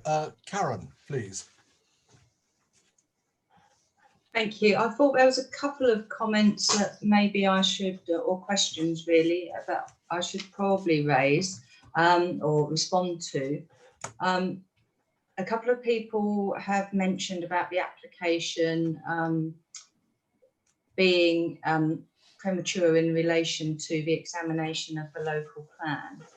In the first instance, I think it's important to point out that if this application is refused, or if it's deferred and appealed on non-determination, then it will be an appeal inspector who determines this application. An inspector won't wait for section 2 of the local plan to be examined. So I think you need to bear that in mind. In terms of the neighbourhood plan, I don't think it's progressed as quickly as the town council would have hoped, in fairness. They were advised about timescales when they embarked on it. It is a considerable piece of work for any community to develop a neighbourhood plan, and it does take a lot longer than I think people probably think it's going to. There's also concerns being raised about the principle of prematurity in relation to the emerging local plan as well as the neighbourhood plan. I would just be cautious about using prematurity as an argument. It was used by us in relation to speculative development in Tiptree, and neither the inspector nor the Secretary of State was entertaining that as reinforcing our case. They both considered that prematurity was not justified, and it would be contrary to the National Planning Policy Framework to refuse it on that basis. Another point made was about the number of dwellings that have been permitted on Mersea. I've just checked the 15-year housing land supply, and I think there's 8 individual houses planned at the moment, 8 units with planning permission, in addition to the Briley Paddock site. So that's what we've got over the next 15 years at the moment. Thank you. Councillor Oxford, please. Thank you very much, Chair. I'd just like to say I do really think the committee should make a decision today. I don't think we should defer this. Just like Karen said, we're on dangerous territory, is losing on appeal. Until the local plan has actually been officially adopted, we can't really give it sufficient weight, because anything we do to convince the local plan and use considerable weight on it, until it's adopted, we really shouldn't give it some more weight, because it would lose an appeal every time until it's adopted. That's my personal opinion. Other people may not agree with me. And I would just like to support the recommendation for approval, Chair. Do I take that as a proposal? Yes. And may I have a seconder, please? I'll second. So it's proposed by Councillor Oxford, seconded by Councillor Warnes. Before we move to the vote, James, could you confirm any conditions that we've discussed? I mean, there was one talk about the Mica Centre, the cascading of the 106 money. Can that be added in? Sorry, there's 2 elements by the sounds of things. The planting, which will be dealt with at reserve matter stage. So I would suggest an informative, looking for an evergreen, a mix of deciduous and evergreen planting in, to a depth that is satisfactory, as an informative, because then we can deal with that at the reserve matter stage. And then I think there was it's not in a condition, it'll be in the legal agreement. That's the recipient of the 168 or so £1,000, which has been set out for the mica first and then for the glebe, would go to presumably the glebe first and the mica second in the cascade. I think that was the feeling. Thank you very much. Does anybody have any further comments, observations, or anything like that before we move to the vote? Thank you. Mrs. Chidgey, if you'd be good enough to call out the register, please. Thank you, Chair. So we're voting on the proposal to approve the recommendations contained in the report, as well as the 2 additional items as described by James. Is everybody clear on that? Okay, yes. So we'll just move to the vote. Councillor Barton. Abstain. Councillor Chua. Agreed. Councillor Hazel. I'm abstaining too. Councillor Jarvis. Against. Councillor Liddy. For. Councillor Loveland. Abstain. Councillor McLean. Against. Councillor Oxford. For. And Councillor Warnes. For.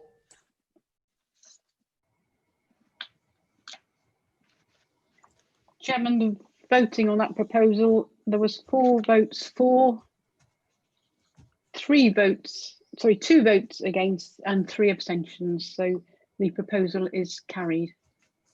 Thank you very much.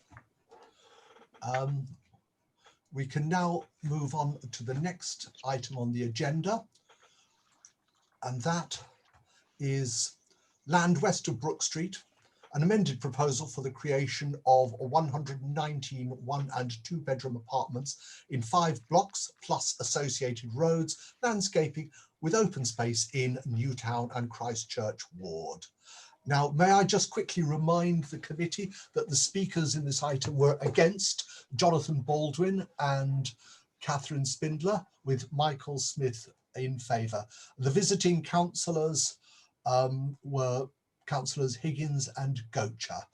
Now, may I invite the case officer, Sue Jackson, to present the application, please. Sue.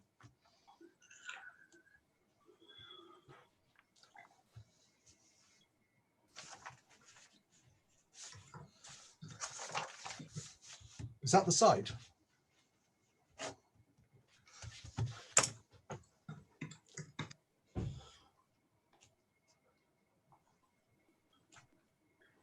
Good evening, committee. Hopefully you can see the presentation and hear me clearly. Yes. Yes, we can. Yes, we Thank can. you. Thank you. Thank you, Chairman. Good evening, members.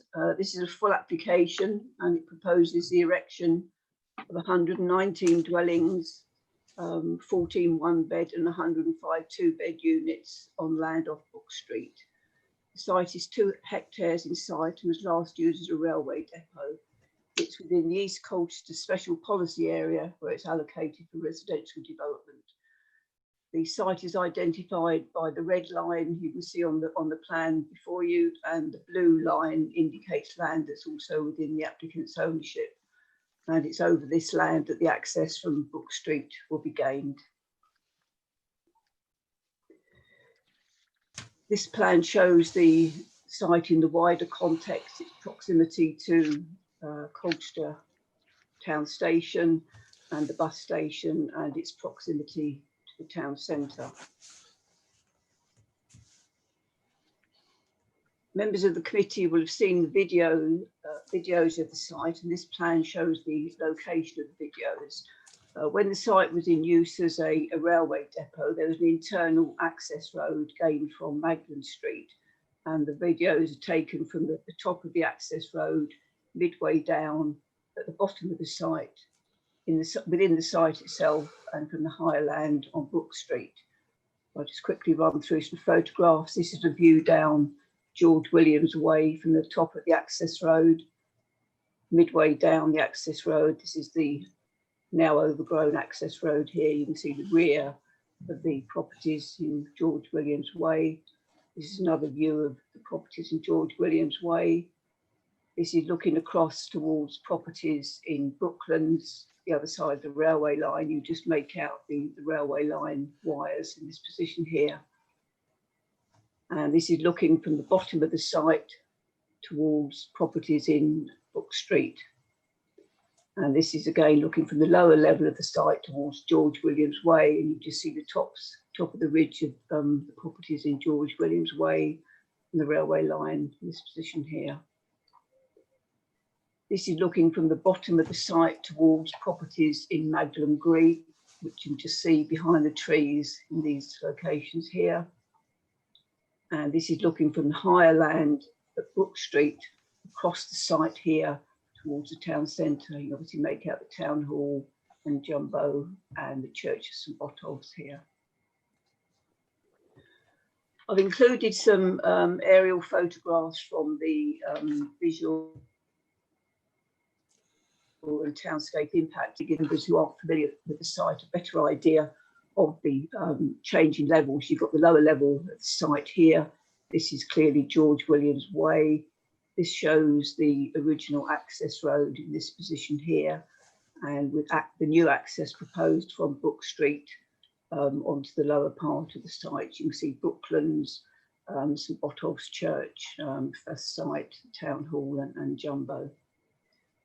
This is a view that members may be familiar with, particularly from Highwoods Country Park, which is the elevation of George Williams Way, which is quite prominent within the townscape, as I say, particularly from Highwoods Country Park. George Williams Way is a high density development. There's very little amenity area other than this area here. and most of the available land is given over to car parking. The tower feature on the end here is a useful reference point in assessing the potential of views into the site from the town centre. I think it's important to note that the development will actually be taking place within this part of the site, and that this tower feature is actually set more prominently in the landscape, whereas the site itself will be hidden behind this area here of retained trees.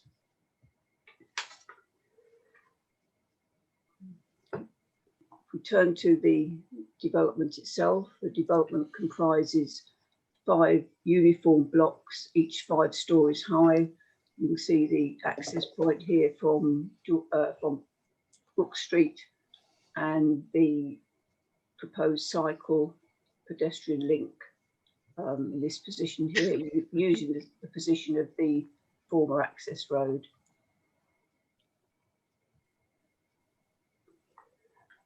One other feature of the application is the retention of a 12-metre strip adjacent to the railway line, which is reserved for the East Colchester Rail transit route. And now look at the design of the units. This is block A, 5 stories high. This particular block is built partially into the bank.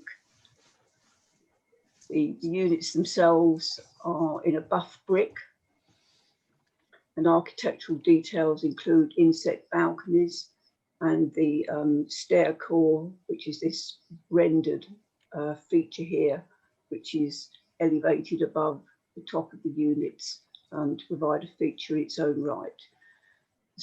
The top story has been negotiated so it's recessed behind the main facade.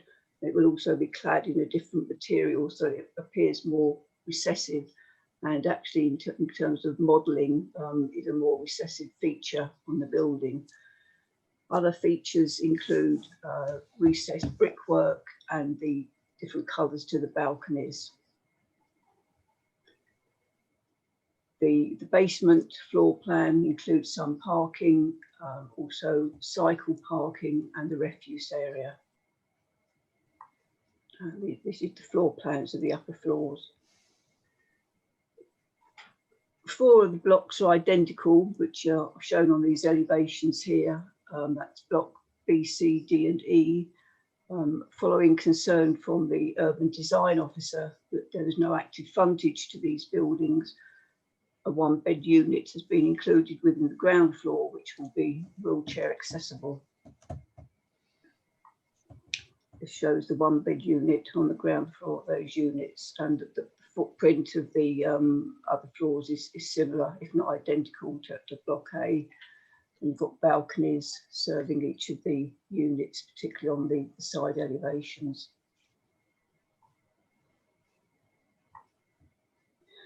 I've included some computer generated images simply to give members a flavour of the development that's proposed. The scheme has been amended since these were produced.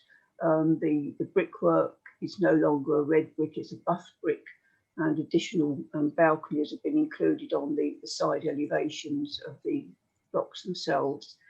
This is a view from the proposed access road, a view down the pedestrian cycleway, a view from the private amenity area, and a view from the area of public open space. Because of the height of the buildings, officers were concerned that the buildings might be conspicuous from the conservation area and from the grounds of St Botolph's Priory. And this drawing indicates where the significant viewpoints are identified. This is a photograph from the grounds of St Botolph's Priory, and here you can see the end of the building in George Williams Way, and also in this area here. And the development itself will be hidden within this area here, so behind this group of trees. This is a photograph taken between properties in Brooklands. Again, you can see the top of development in George Williams Way, and the development itself will be within this area here. This is a view from the open space area in George Williams Way, the amenity area, and the buildings, the new buildings will be within this area here, so they will fill part of this gap between the buildings in George Williams Way. This is a view from Britannia Car Park. This is the tower feature that I mentioned to members earlier, and the development will take place within this area here, but it will be set further back behind this tower feature. And this is a view from the former bus station, a view from the terrace at First Site. Okay, you can see the existing George Williams Way development together with the Colchester business units, and the proposed development will be within this area here. And this is a view from the platform at Colchester Town Station. Again, you can see existing development in George Williams Way, and the development will take place within this area here, but it will actually be recessed behind this tower feature. These are photographs from Priory Street.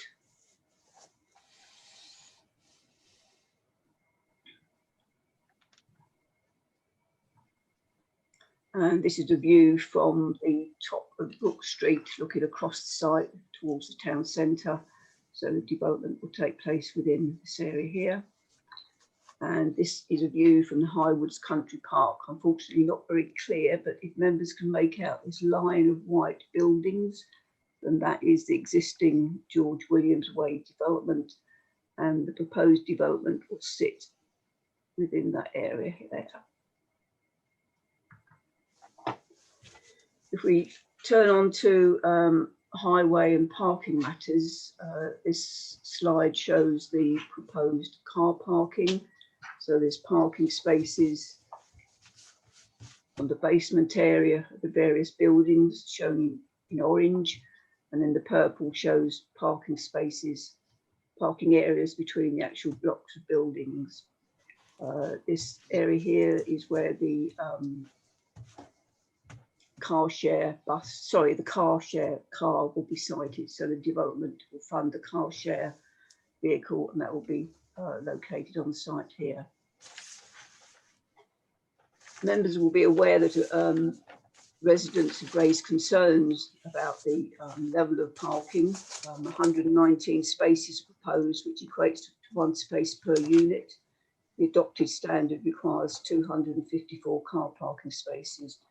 However, as detailed in the report, there are circumstances where a reduction in parking is appropriate, and the council's adopted parking standard document identifies development in an urban area with good links to sustainable transport as an example where parking standards may be reduced. This site is considered to be in a sustainable location with good links to sustainable transport in terms of its proximity to both the town railway station and the bus station.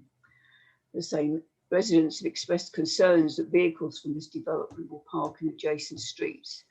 However, George Williams Way, Sawmill Road, which is off Brook Street, and Brooklands along Brook Street all have residents-only parking schemes, and you can only purchase a parking permit in a street where you live. So it will not be possible for these residents to purchase a permit to park in streets other than to park on the site itself.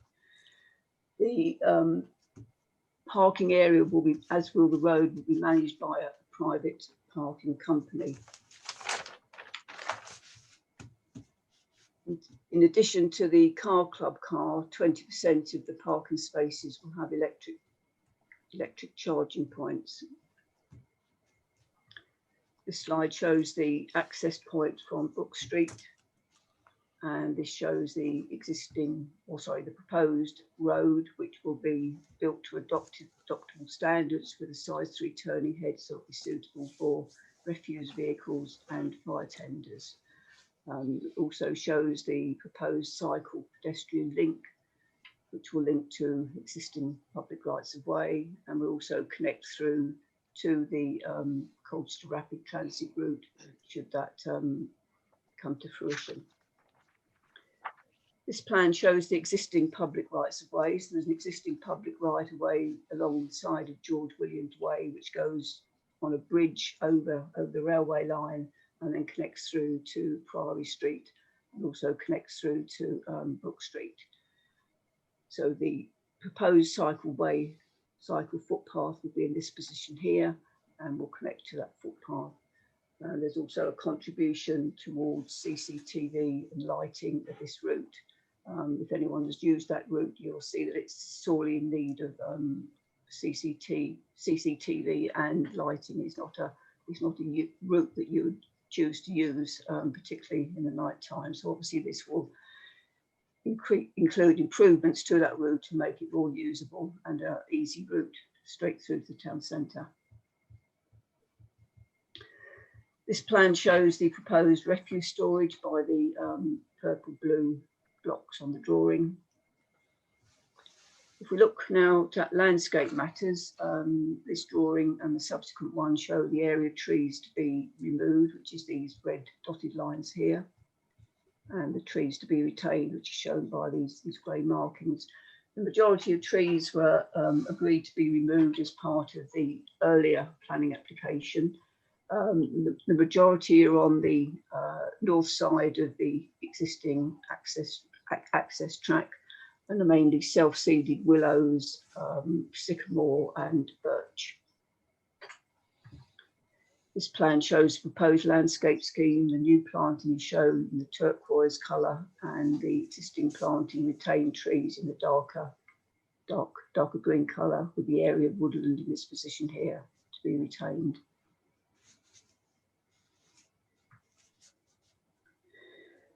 This is a plan that shows the habitats on the site. It's an area of scrub and woodland.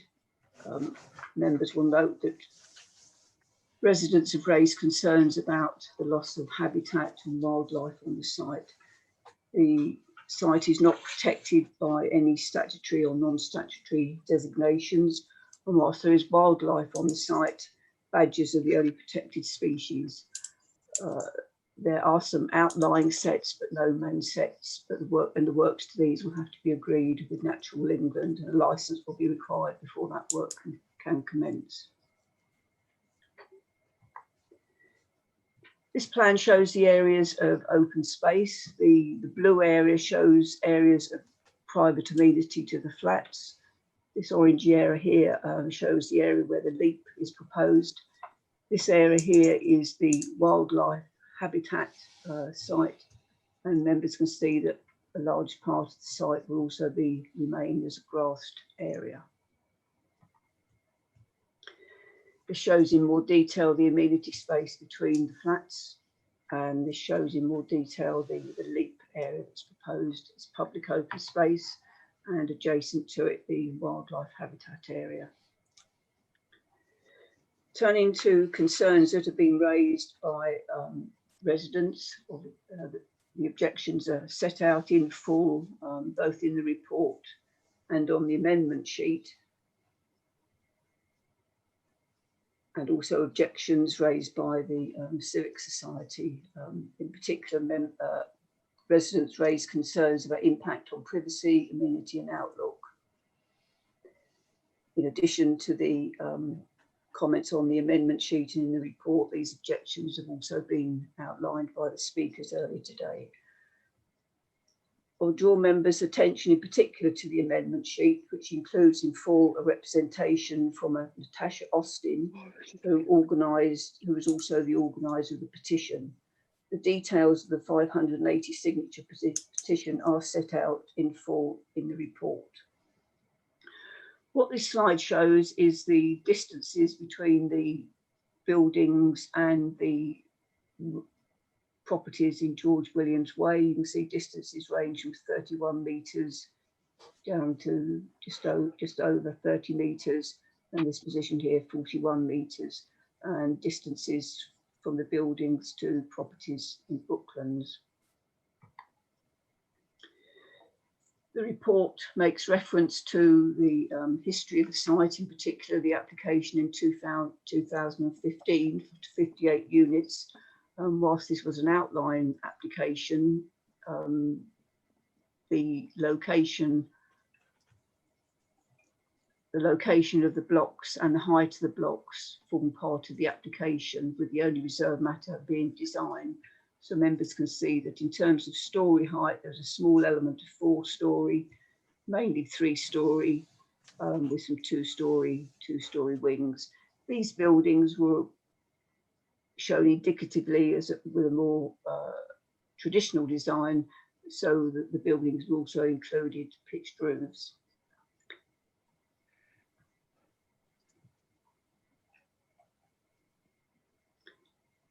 This slide shows the sections both across the site and through the site in respect of the approved scheme. So you've got section A looking down the road towards the buildings, and then section B and C through the site. And then similar is shown for the proposed development, section A looking across the site and B and C through the site towards George Williams Way and Magdalen Green. This is a comparison of the two. So I think what it does demonstrate is that whilst the proposed buildings will be higher, the gaps between them is significantly increased from what was previously approved. These are the gaps between the buildings on the approved scheme, and these shows significantly wider gaps, although clearly the buildings are higher.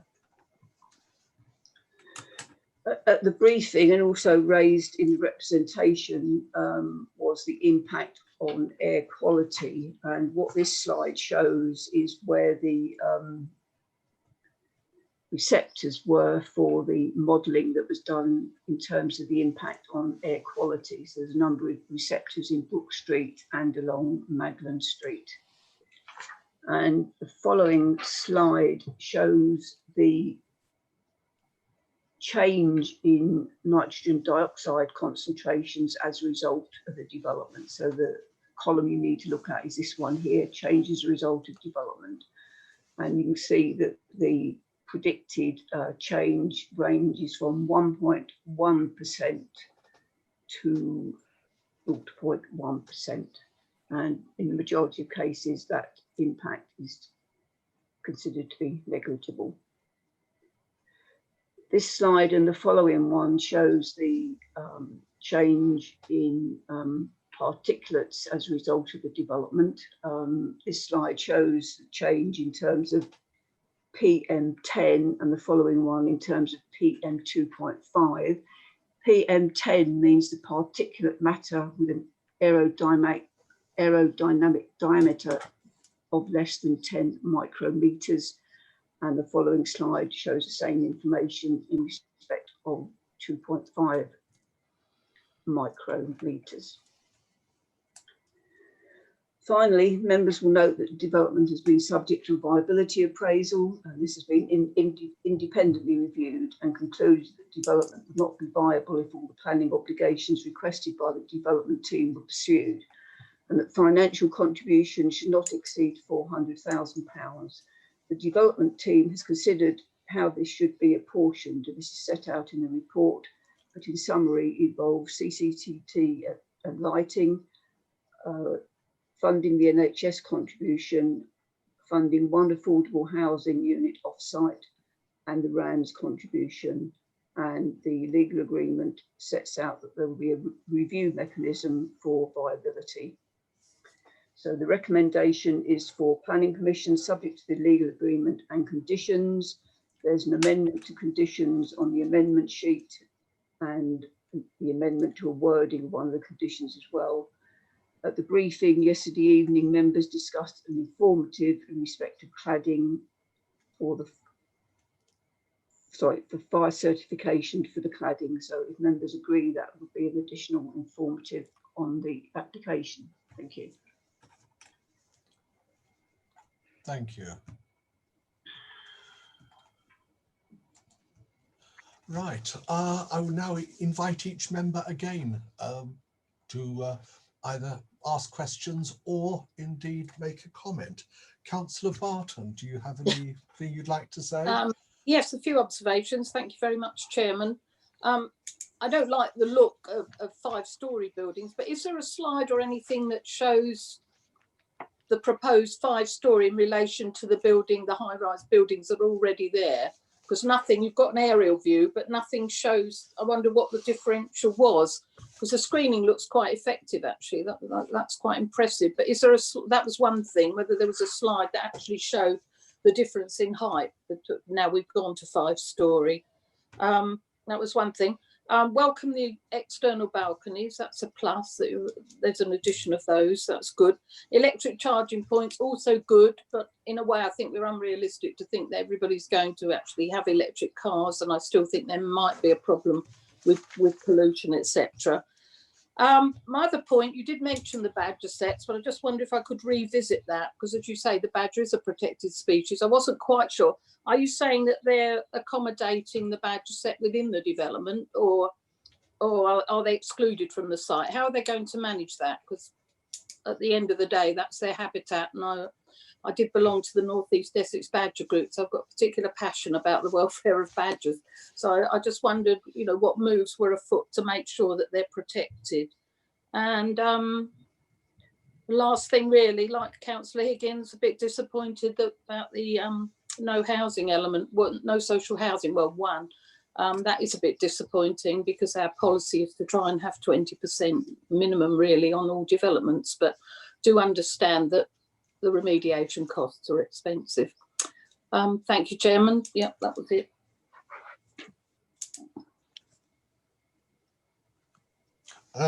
Next one, Councillor Chua, please. Thank you, Chairman. I've got a few observations and a couple of conditions, if I may add to it. That is one of the roads that I travel in to go into town, you know, to meetings when the council, you know, meetings open, and to, you know, various places as well. Higgins, I'm quite disappointed with the lack of the 20% affordable housing off-site. And can I also mention that there was a tower feature shown by the planning officer, Sue Jackson. Can I ask if the 5-storey height of the flats, is it the same height as that or under that height? There is also one unit for wheelchair resident, but there is no mention of any disabled resident parking. Also, on conditions, like Councillor Higgins, can the lift proposed be built before the first occupation? And also, can I also ask if it could be acceptable to add an extra condition requiring that the installation of sprinklers in the flats? Thank you. I'll ask Councillor Hazel, and then I'll ask Sue to come in and reply to those particular issues. Councillor Hazel, please. Yes, thank you, Chair. I have a number of questions. I think similarly, the one about height, similarly that Councillor Barton has mentioned, and also Councillor Chua. How high are these 5-storey blocks in relation to the houses that sort of abut it? You know, are they much higher? Are they lower? Or are they the same? So I would appreciate that. Are there lifts in these 5-storey buildings? Because if you know, if you had a child, or if you had some sort of infirmity and you'd got to walk up 5 stairs every time, 5 stories every time, I would have thought that was quite difficult. And the wheelchair accessible apartment, is that one wheelchair apartment on each block, or is it just one wheelchair accessible apartment, full stop? And I also agree with Councillor Chua in regard to the spaces for disabled parking. And I think, oh yes, and also, is the bridge that is the footpath going over the railway, I wasn't sure whether, because I thought I read somewhere that it wasn't going to be upgraded, and then I thought from your report that it was going to be upgraded and would be suitable for those wishing to walk or cycle. And also, again, in regard to Councillor Higgins' hopes that the leap will be provided before or when or by the first occupancy. And if that could be conditioned along with other councillors' views on that, I think that would be good. Thank you very much. Thank you. Sue, would you like to come in and answer that cluster of observations and questions, please? Thank you. Unfortunately, I didn't hear everything that Councillor Chur said, but hopefully I caught the gist of it and I'll be able to respond to the points that you raised. In terms of the height of the proposed buildings in relation to George Williams Way, the heights are similar. They're very similar to the buildings in George Williams Way. I think the turret feature that I identified to you might be slightly higher, but only nominally. So they are similar height. In terms of the badges on the site, there are survey work's been done at 3 different times, and at each time the number of outlying sets has been different, and the ones which have been occupied and the ones that have been unoccupied have been different. So obviously these are sets that aren't used. They're not the main set, and they're not sets that are used all the time. The information regarding location of them is confidential because badgers are a protected species, but what I can tell you is that some of the outlying sets will be affected by this development, and that is why licence is required from Natural England before any work can be done to those sets. But it's quite possible that when further survey work that's done in respect to those, in respect to the licence for Natural England, that those outlying sets won't have been occupied for some period of time. But obviously it'd be down to Natural England to make the final decision on that. In terms of viability, then we employed consultants who interrogated the viability information robustly, and unfortunately the site isn't viable and is unable to provide all the contributions that the development team requested. So there will be funding will be used to provide one affordable unit off-site. In terms of the wheelchair units, 4 of the buildings will have a 1-bedroom wheelchair accessible units. There'll be a total of 4 on the site. I accept the point regarding parking for disabled residents, and I think it would be appropriate to add a further condition to require a proportion of the parking spaces to be available and suitable for use by disabled residents. In terms of the providing the leap at an early stage, if members instruct us, and certainly the legal agreement could include a provision so that the leap is provided prior to any occupations of the development.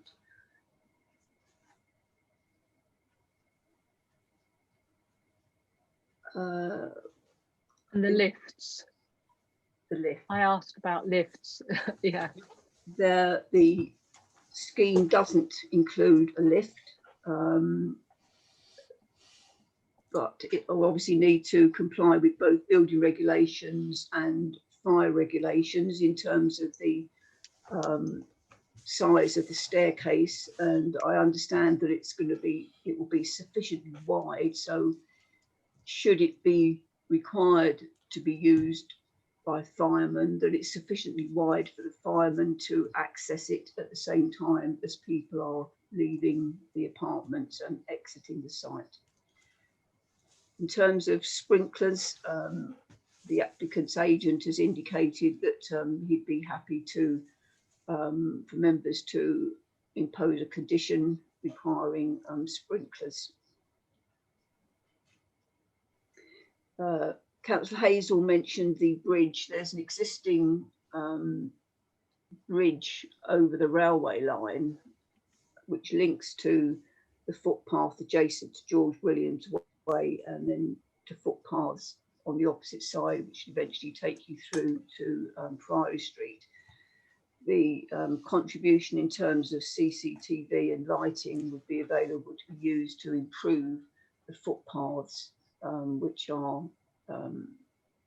not lit at the moment. So I think that would be a significant benefit to have improvements to those particular paths, because they do provide a very useful and convenient route. But unfortunately, they're not particularly user friendly at the moment. Thank you.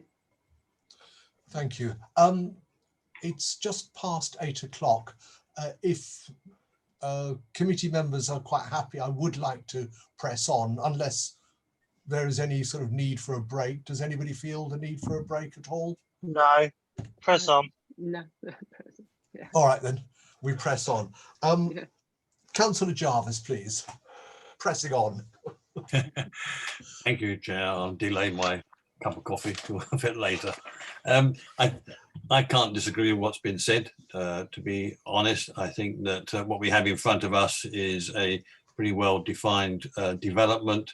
It's within the local plan. It has outlining planning permission, and it provides sustainable development in terms of economic, social and environmental benefits locally. So in all those respects, I would support the application, and I would also support the conditions which other councillors have put forward, particularly with regard to sprinklers, given that it's the Borough Council's declared policy to put sprinklers in their own developments or residential blocks.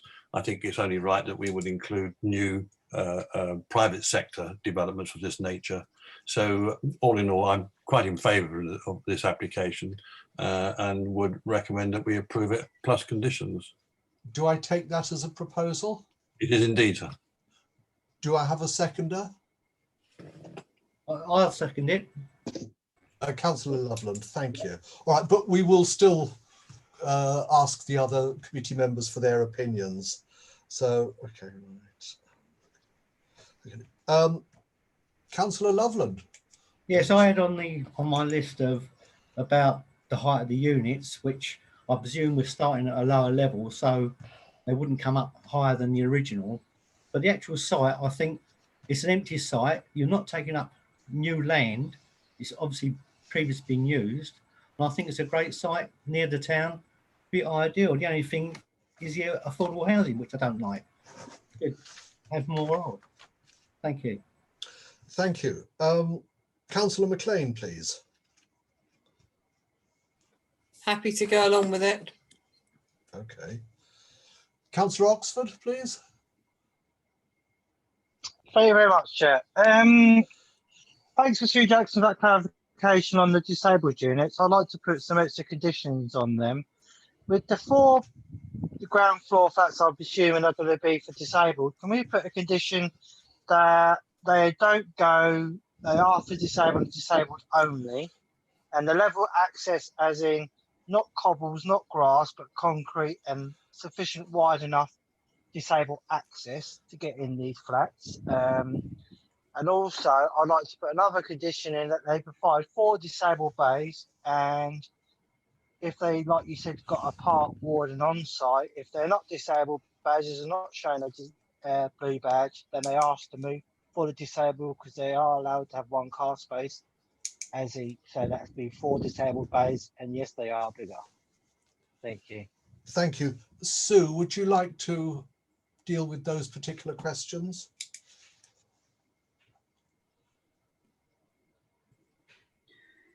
Thank you, Chairman. I think the main issue was to do with the units being provided for disabled residents and the disabled bays. I mean, certainly we can condition that the 4 disabled bays are provided. And there is an existing condition that requires the ground floor 1-bedroom apartments to be amended internally to enable them to be suitable for a wheelchair user. If members felt that that condition needed to be reworded or strengthened, then we could certainly do that in terms of the wheelchair accessible units. Definitely strengthened in my case, please. All right. Any more? All right. Are there any more questions or answers you wish to give, Sue, or that's? Sue. Hold on, Councillor Hazel, if we can just go through all the committee and then I'll come back to you if you have another question. Yes, that's fine. Thank you. Councillor Warnes, please. Thank you, Chair. Yeah, most of it has been said, and I agree with most of the comments that people have made. I too am disappointed about affordable housing, but I understand the costs of, mitigation and the viability figure, and that this has been rigorously tested. Obviously, going forward, we'll keep a very close eye on it, especially as it comes up for review. Saddened that there are no lifts. That does seem an oversight to me, but I'm assuming it is within their right not to put them in, and therefore it would be difficult for us to basically disagree. And apart from that, I agree with the other things that have been said. Thank you, Councillor Warnes. I think for my own part, it is a brownfield site, and we are continually being told that we should build on brownfield sites. I know that they are running out, but this is one where we have to build, where we have the opportunity to build. We're also bound by the fact that we have given a previous consent in 2016, albeit for half the number of units. And that brings me on to the question of viability. I understand that the remediation costs will be quite considerable, and therefore 106 gain will be certainly limited. I just wonder whether, when viability studies are basically in bits of informed guesswork, and I just wonder whether or not they're ever compared in once a development has finished with the actual costs that have actually been produced, or is that something that the house builders do themselves? The only other issue, I do understand the business about the pollution in Brook Street. It is pretty dire, but from the evidence we've been presented, it won't appear to be, well, it doesn't appear to be that much of a problem. But the only other one is, I do feel that the design is somewhat unimaginative. Personally, I'm a great believer in the coherence of the townscape, and I'm disappointed to see that in the previous application, the blocks had pitched roofs, whereas in this one, they simply had flat roofs, which I think, from my perspective, are aesthetically unpleasing. But having said that, I would, of course, support this. Councillor Hazel, you wanted to come back in again, please.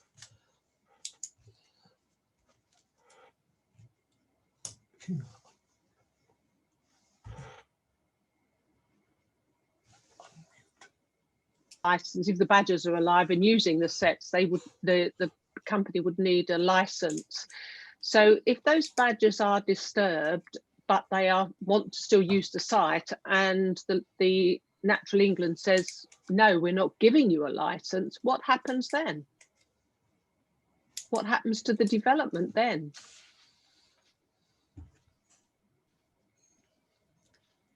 I also have Councillor Oxford in, and then I'll come back to Sue for questions. Councillor Oxford, please. Thank you very much, Chair. I want to really make sure we strengthen the level of access for disabled, because a lot of disabled properties, especially around Highwoods, they put grass in and they think it's disabled access. When grass in winter, a wheelchair will go and it will sink. So I would like to make sure we very strengthen the level access for properties, either concrete ramp or block paving, something strong enough for a wheelchair to regularly use it and not break, and preferably not stones because they just get stuck in the wheels. and maybe even going as far on the ramps as putting handles on to help the disabled, because not all disabled have electric chairs, so they've got something to grab on to push themselves in, please. Thank you. Sue, if you'd like to come back in again, please.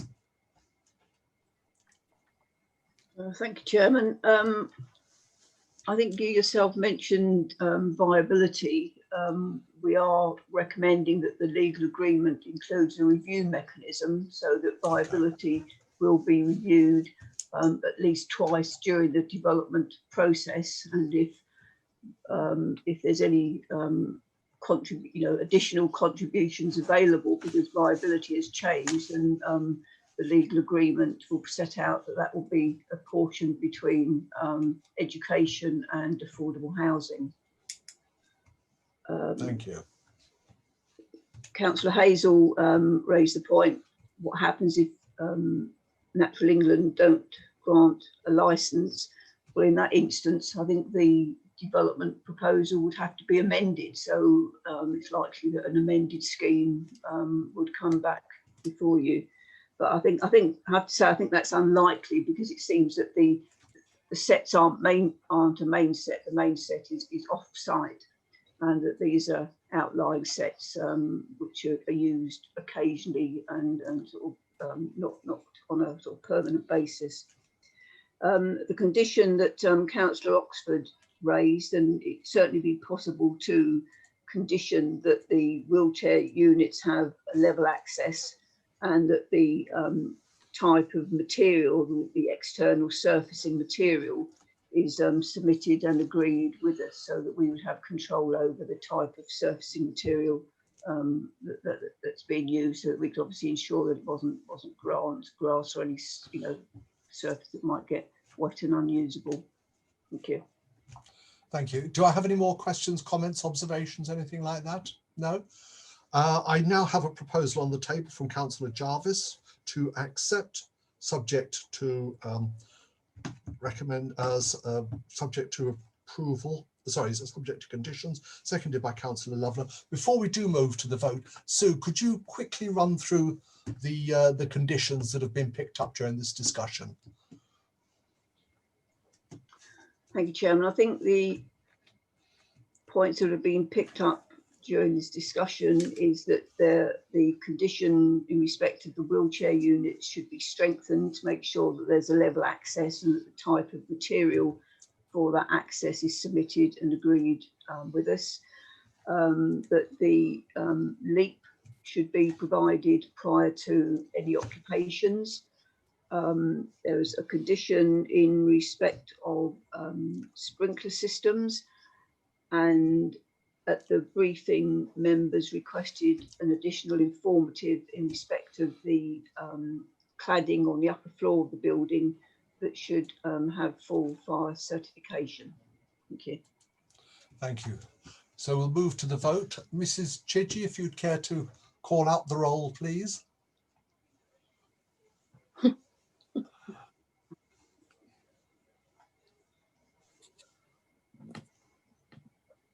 Amanda? Muted. You're muted. I beg your pardon. I had an instruction from a YouTube watcher that there were too many microphones on, so I do beg your pardon. Councillor Barton. 4. Councillor Chua. 4. Councillor Hazel. Muted, Pauline. You're muted, Pauline. Sorry, beg your pardon. Against. Against. Councillor Yes. Jarvis. 4. Councillor Liddy. 4. Councillor Loveland. 4. Councillor McLean. 4. Councillor Oxford. 4. And Councillor Warnes, please. 4. Thank you.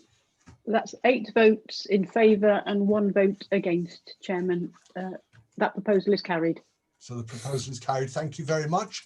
There is one More item on the agenda, temporary changes to the planning delegation scheme. Karen, could you talk us through this report, please? Yes, thank you. The report is before you for two reasons tonight.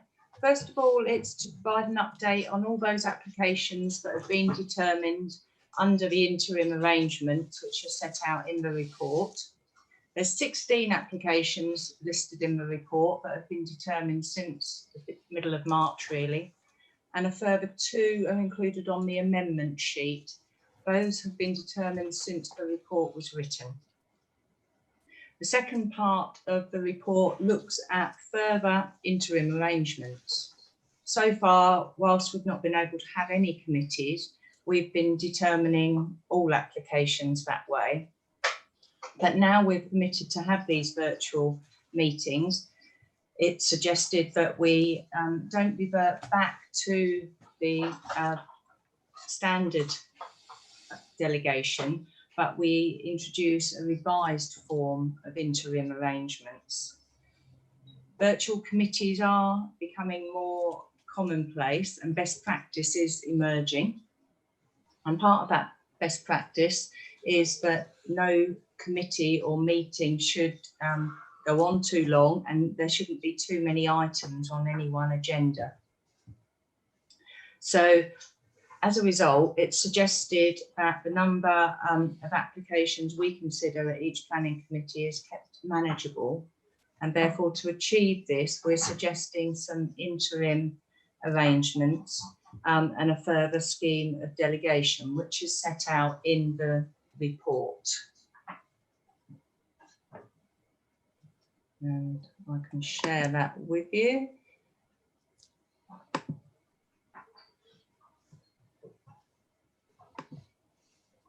So the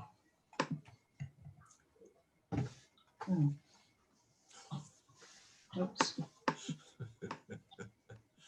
5.10, the revised delegation is set out there. It does allow the members, who are the group spokes and the chair, to require something to go to committee if they think it's in the public interest. For some of the applications which in the past the committee would have had to have considered, we're recommending for the time being, while these committees are run virtually, that we don't take them to the committee itself. I think that's all I need to say, but happy to answer any questions. Thank you.